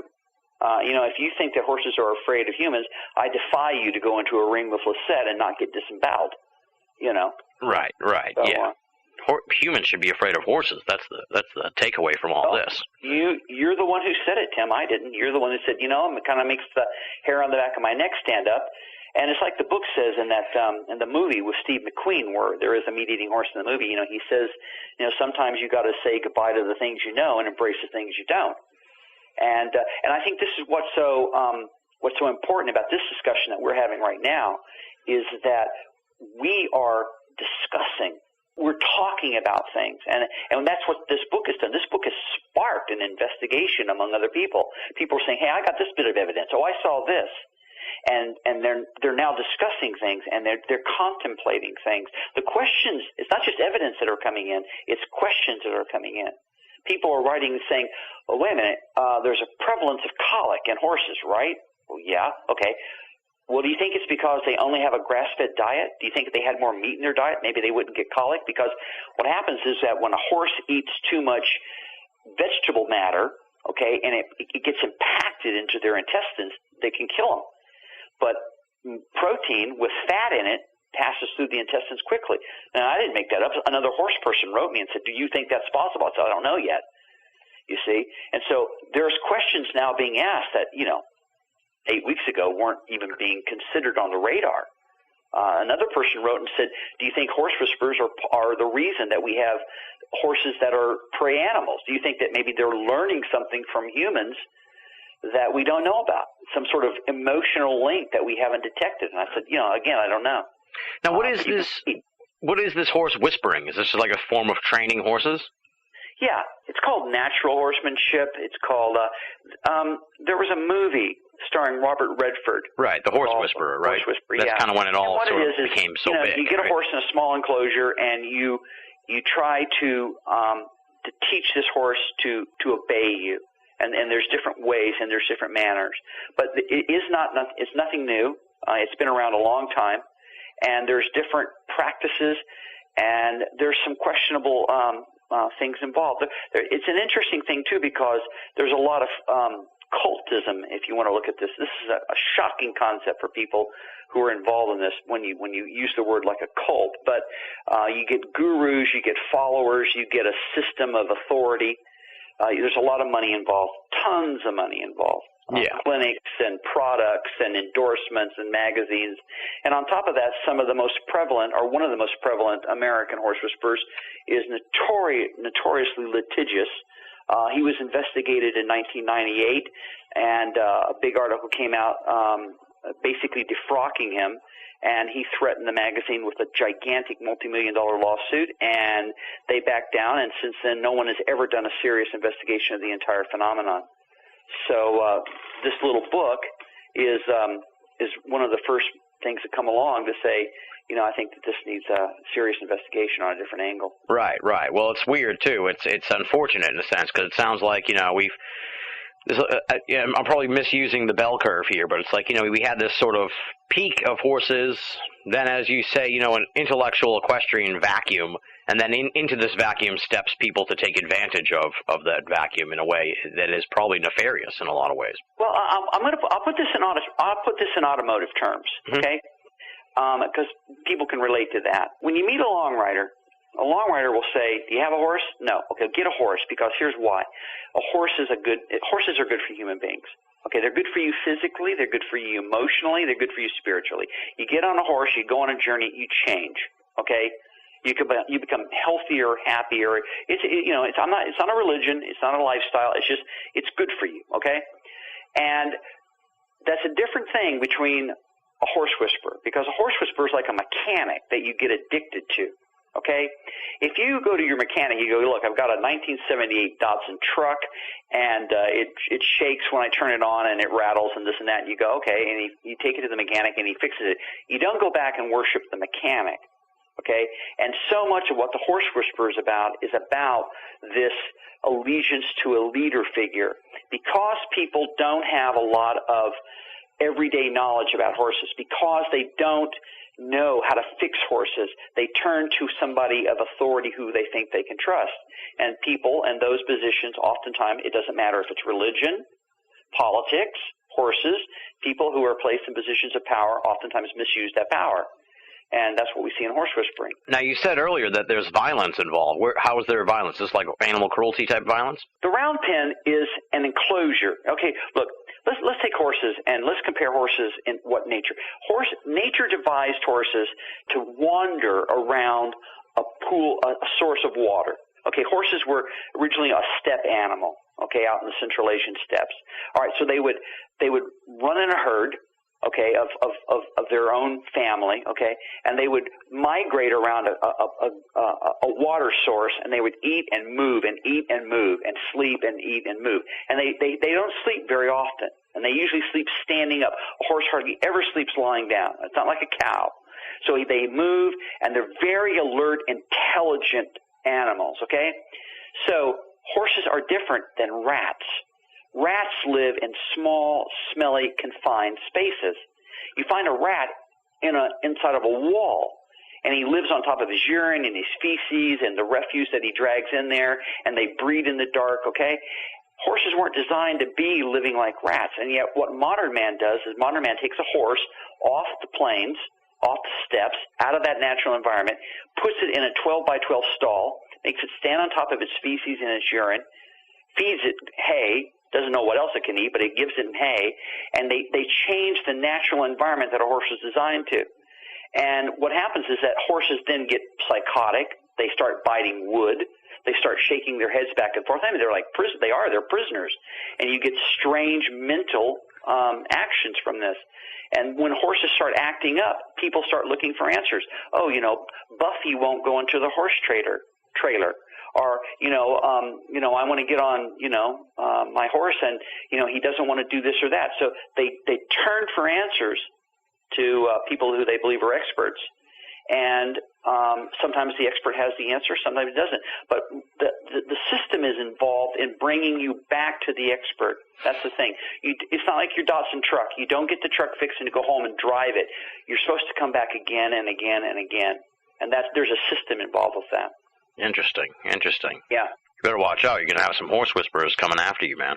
Well, that was what I thought would happen, and it's happened once. Like I said, a minor horse whisperer in Australia got a bit upset about it. But, you can't suppress the truth. And like I said, with so much evidence of omnivorous and aggressive action now already available, people can believe what they like. Right. No, I'm not trying to change people's opinion. I don't mind. They can believe whatever they want. Now, what about, we're heading toward the close here, but what about sort of animal rights groups? Have they picked up on this story at all or correspond with you in any way? No, and why would they? It's interesting because as I was finishing the book, I came across some brand new research about animal resistance to being enclosed, to being abused. And I was really, you have to understand, my whole life's been about horses, some of the most important fundamental things that have ever happened to me have involved horses. And when I began researching this and getting ready to put it on paper, I couldn't sleep. I was really upset. I didn't want to talk about it. I shared it with other horse people, and everyone was shaking their heads, going, oh, man, this is just, we don't even want to go there. And it wasn't until this new research came in towards the end of the project that I realized that this was not a Frankenstein-style story, that there is evidence that when you persecute animals, that they react. And there are new studies, especially with orca whales and with dolphins. There's a guy named Professor Jason Hrebel, I think his name is, and the book talks about this. And they now know that if you confine these animals artificially, especially these orca whales, that they will kill their handlers. There's been one orca whale, I think he's killed 4 human beings, and the SeaWorld style operation that controls and owns this animal keeps repressing this information from the public. And so the book talks about how horses should be viewed the same way we view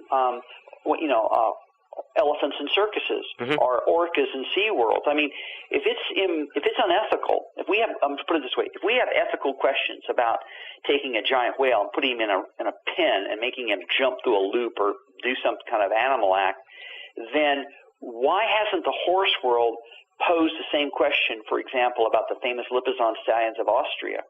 You know, what's natural about taking a white stallion and making him jump on his back legs like a bird? I don't think that's very natural. And so the book argues, actually, that we need to be more humane to horses, and I think that that's a message that resonates with the animal activist crowd, and I wouldn't see why they wouldn't.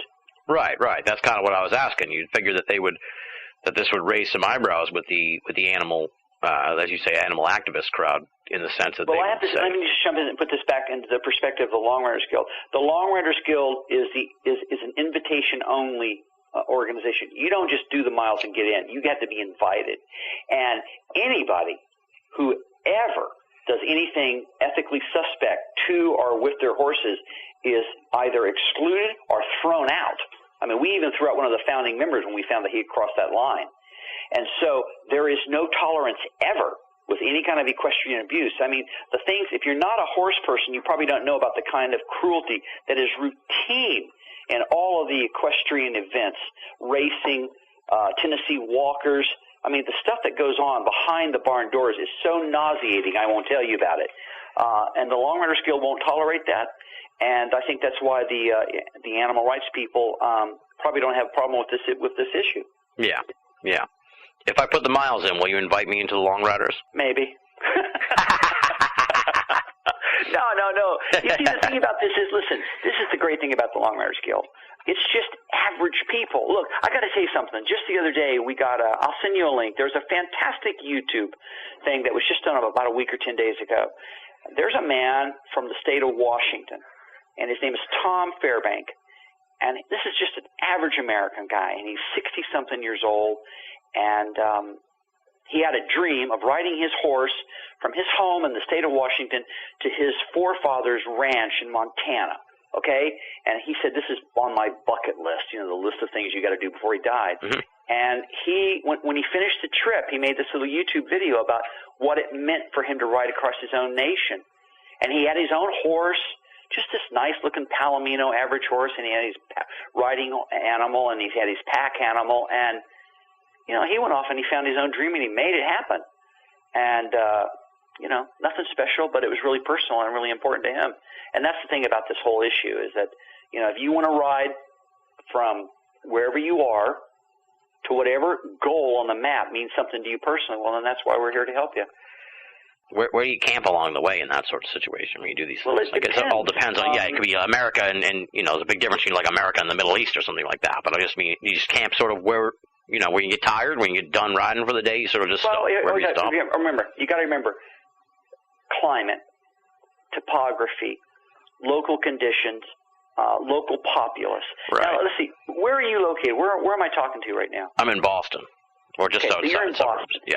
Now, you just pick a spot on a map. Pick any spot in America. Just pick a spot in America that appeals to you. Let's say Chicago.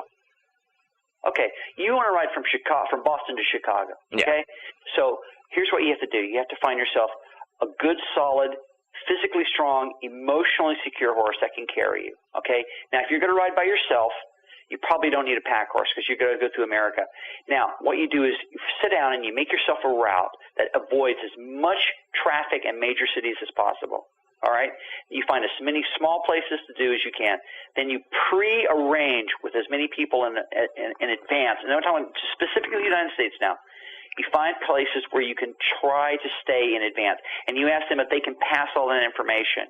And using this new system, you can probably create a route from Boston to Chicago in about 2 weeks' time. So you already know where you're going to stay. Now, along the way, you might sleep in a little league field. You might sleep. You might get the local police might say, okay, you can put your horse in that field over there. You can sleep with us. I mean, there's all sorts of people that will take care of you. And because what you learn, and this is what this guy Tom Fairbank just said. He said what it did was it reaffirmed his belief in people, because the people in America were so kind to him. Here's a stranger, a 60-year-old bus driver riding across America, and he said, the door was always open. Because people are really kind, and when you show up on a horse, that's something really unusual. And they want to talk to you. And of course, you've got the entire cowboy culture there. Yeah. Yeah. Okay, so that kind of takes you almost on a mental picture of what it must be like. So that was exactly. Good. It's relaxing. Listen, there's a big difference. When you travel inside of a steel cocoon going 70 miles an hour, you do not interact with nature. When you get on a horse and you travel at 3 miles an hour, you see every pebble on the road, and Chicago is a long time coming, and you change getting there, I'll tell you. Interesting. All right, I'm going to keep this in mind. If I had the money and the time, I would be on a horse tomorrow doing this. But right. Well, when you want to leave the radio and get in the saddle, you call me. I will. Now, where can folks pick up Deadly Equines, the shocking true story of meat-eating and murderous horses? It's available on Amazon. No problem. You can get it on Amazon. There's no sweat there. And if you go to the Long Riders Guild Academic Foundation, that's the academic and publishing arm of the Guild. And the website there is www, obviously, and then it's lrgaf.org. Mm-hmm. And you can contact me via that website. And like I said, any questions, any more evidence, anything at all, the Guild is open to talking to anybody at any time. We never turn down a plea for help. So, the door is always open.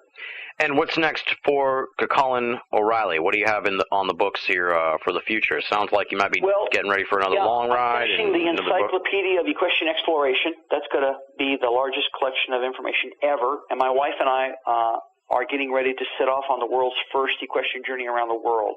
Wow. How long? Well, now tell me about this. Let's talk a little bit about this. I was going to let you go here, but now I got to find out. So you're going to go all the way around the world? Yeah, well, it's interesting because let me put this into a modern perspective, okay? 12 men, mark you, I said men, 12 men have walked on the moon, but no human being has ever ridden around the planet Earth. And considering how long we've been involved with horses, that's astonishing. And so my wife, Basha, and I are going to ride around the Earth, around what I call the equestrian equator. That's the old grassland that ran from east to west, from the steppes all the way up to Hungary. And we're going to start in France and travel across Europe and then across the Ukraine, straight across Siberia, then jump over and cross Canada, and then come back to France. And it's never been attempted. Wow. What's the timetable for this? When are you heading out? We're going to try to leave next year, and it should take... We're going to try to do it in 2 stages. We're going to go from France to the middle of Siberia, just short of Lake Baikal, and then the next spring go from that part of Siberia over to Vladivostok, then fly the horses to Vancouver and go Vancouver, Quebec, and then come back. So we think we can make it in 2 stages. Siberia is so tough. It's minus 60 out there in the winter, and that's a little bit too cold for me. Yeah. So we think what we'll do is we'll winter in Siberia and then press on the next year. Fantastic. Well, keep us updated on that because that sounds amazing. And what about, you said you have enough evidence for a second edition or a supplemental edition of Deadly Equines? We already, in the first few weeks since the book's been released, there's already enough new information to put out a second edition now, and I'll probably do that after the first of the year. Right now, I'm focusing on this giant encyclopedia of equestrian exploration, and like I said, that's designed to enable any human being to ride anywhere on the planet except Antarctica again. But if you want to ride from Boston, Chicago, or you want to ride from Chicago to Arizona, or it doesn't matter. It doesn't matter where you want to go. It's going to be the one book that's going to tell you exactly how to do it, how to buy a horse, how to find the equipment, how to take care of all the challenges, etc. We've got a young journalist, as a matter of fact, who's getting ready to leave from Toronto. He's Brazilian. He's going to ride from Toronto back home to Brazil. Wow. Very soon now. Unbelievable. There's some amazing people. I hope you guys get more attention on what you guys are doing, because it's just stunning stuff. It's a little bit more exciting than riding in a circle, isn't it? That's for sure. Before we sat down, Cucullin said he wasn't sure if he could go 2 hours, but we've actually gone over 2 hours here. So, I can't... Well, edit out all the boring stuff. I can't thank you enough for coming on the show, giving us the extra time, and just really being open and honest and so thoughtful about all this. I loved the book. I can't put it over enough. Folks need to go out and pick it up. Deadly Equines, The Shocking True Story of Meat-Eating and Murderous Horses. And as I said earlier in this conversation, you're really kind of starting a revolution here of thought with regards to horses and doing some amazing stuff here with the long riders. So just a fantastic individual. I'm so psyched that we got the chance to have you on the program, and I just thoroughly enjoyed this conversation so much. Keep in touch. I want to know what's going on with you. I want to know about more stories of man-eating horses, more information you're getting, and I want to know more about this trip that you're taking around the world. So please, stay in touch, Cucullin. It has been a pleasure on my end for this conversation. It's been awesome. It's been really nice talking to you, Tim. That does it for this edition of BOA Audio Season 6. Big thanks to Cucullin O'Reilly for coming on the show and giving us so much time. Be sure to check out his websites, thelongridersguild.com and the Long Riders Guild Academic Foundation, which you can find at lrgaf.org. And you definitely want to go out of your way to pick up a copy of Deadly Equines, The Shocking True Story of Meat-Eating and Murderous Horses. This book will bend your mind, folks. Be sure to check it out. Moving right along now, it's time for BOA Audio listener feedback. And this week we've got 2 emails and a plug, so let's get cooking. Let me do the plug first. About a month ago, I went to the BOA P.O. box to open it up, see what we got inside, and amongst the letters and donations, thank you very much, folks, was a package from a man named Rick Thomas in Montreal. And when I opened it up, I was just thrilled to find the comic book Beside Top Secret, and a letter from Rick that said he was a faithful BOA Audio listener, and that one of the stories in Beside Top Secret was inspired by BOA Audio. So just amazing stuff. And I really enjoyed the comic quite a bit. As I said, it's called Beside Top Secret. It's sort of like a parapolitical comic book. And very, very well informed. That's what I was really impressed by. Rick really has done his homework. He is a true esoteric aficionado. And you can tell by reading Beside Top Secret. And he's also a very, very talented artist. So a tremendous piece of work. You can find out more about it at besidetopsecret.blogspot.com. So head on over there to find out more about Beside Top Secret. He's also got a presence on Facebook as well. Thank you for the very cool package, Rick. I really appreciated it and was just completely blown away that BOA Audio has inspired some other form of artwork out there. So kudos to you, Rick. Well done, and I'll be keeping my eyes peeled for Beside Top Secret issue number 2.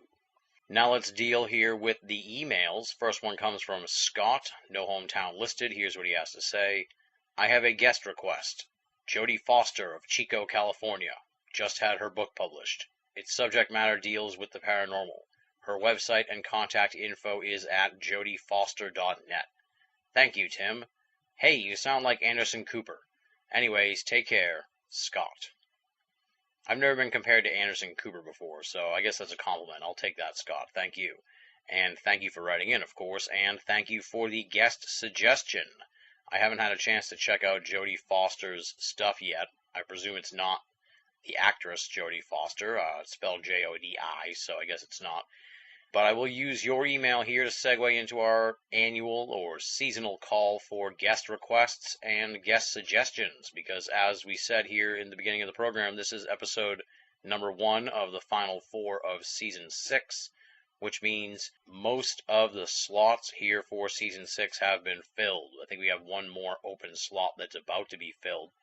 So season 6 is pretty much entirely booked, and all the folks who have been contacting me over the last few weeks looking to get on the program or looking to suggest people have had their emails slipped into the BOA Audio Season 7 pile. So as we do every year here around the Final Four, it's time to call out to the folks who want to make guest suggestions and have guest requests.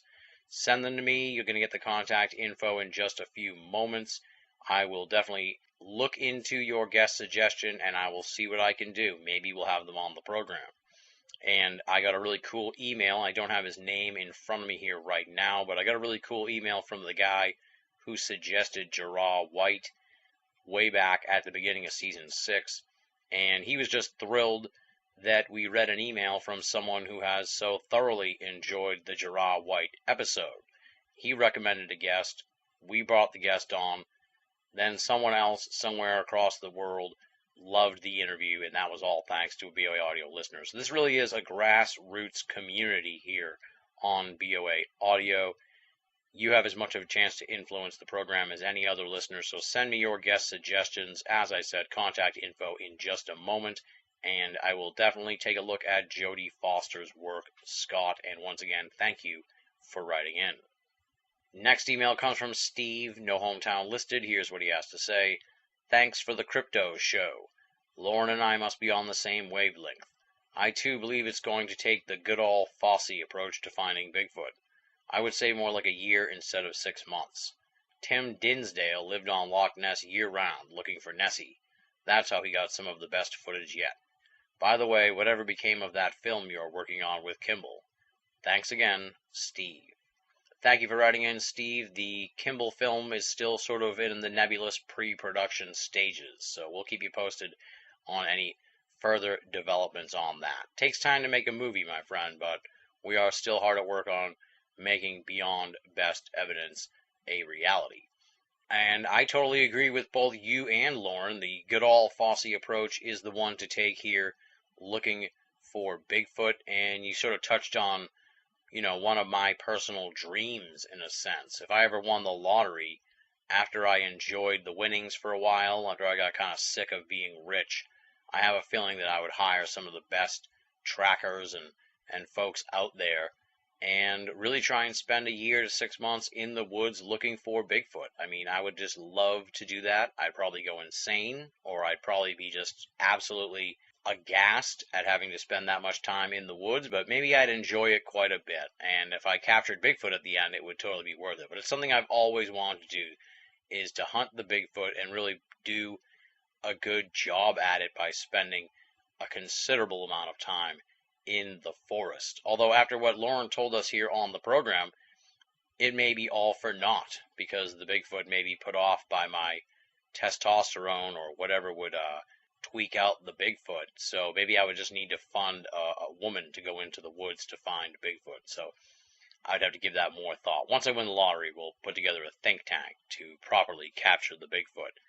But you and Lauren have touched on absolutely something I would love to do someday, and that is go on a legit Bigfoot hunt. Not one of these weekend warrior style. I'm talking leave the world behind in search of Bigfoot. Glad you enjoyed the interview, Steve. I should point out that Steve had been calling for a Sea Monsters edition of the program for quite some time. Sent me a few messages on Facebook asking for coverage of Sea Monsters. So hopefully he enjoyed that aspect of the Lauren Coleman interview. And once again, thanks for writing in, Steve.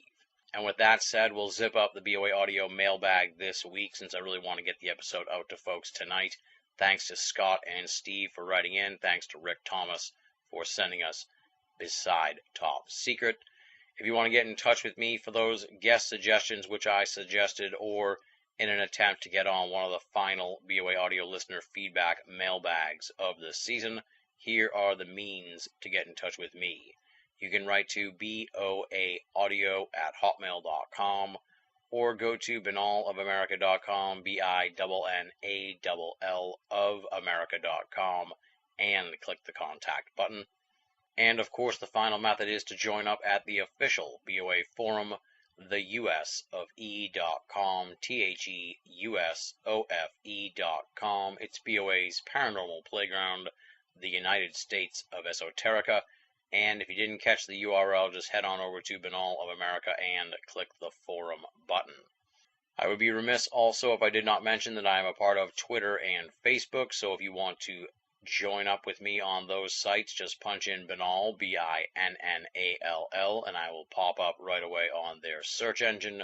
Feel free to befriend me, follow me, or poke me. It's all good, and it'll be awesome to have you as part of my online circle of friends. Up next, let's thank the outstanding and esteemed BOA staff: Leslie, Chiron, Regan Lee, Joe V, Tina Senna, Rochelle Hawks, Richard Thomas, Marla Pena, Bruce Pretty, Tony Morrill, our contributing cartoonist Andy Carolyn, and our webmaster Jeremy Boston. I've still got a whole bunch of columns I got to get posted at Binall of America, but the BOA staff is hard at work coming up with all new material here. We say it week in and week out, but it is the truth, my friends. If you're only listening to BOA audio and you're not reading the columns at Binall of America, then you're only getting half the story. BOA, make it a part of your everyday search for esoteric news and opinion.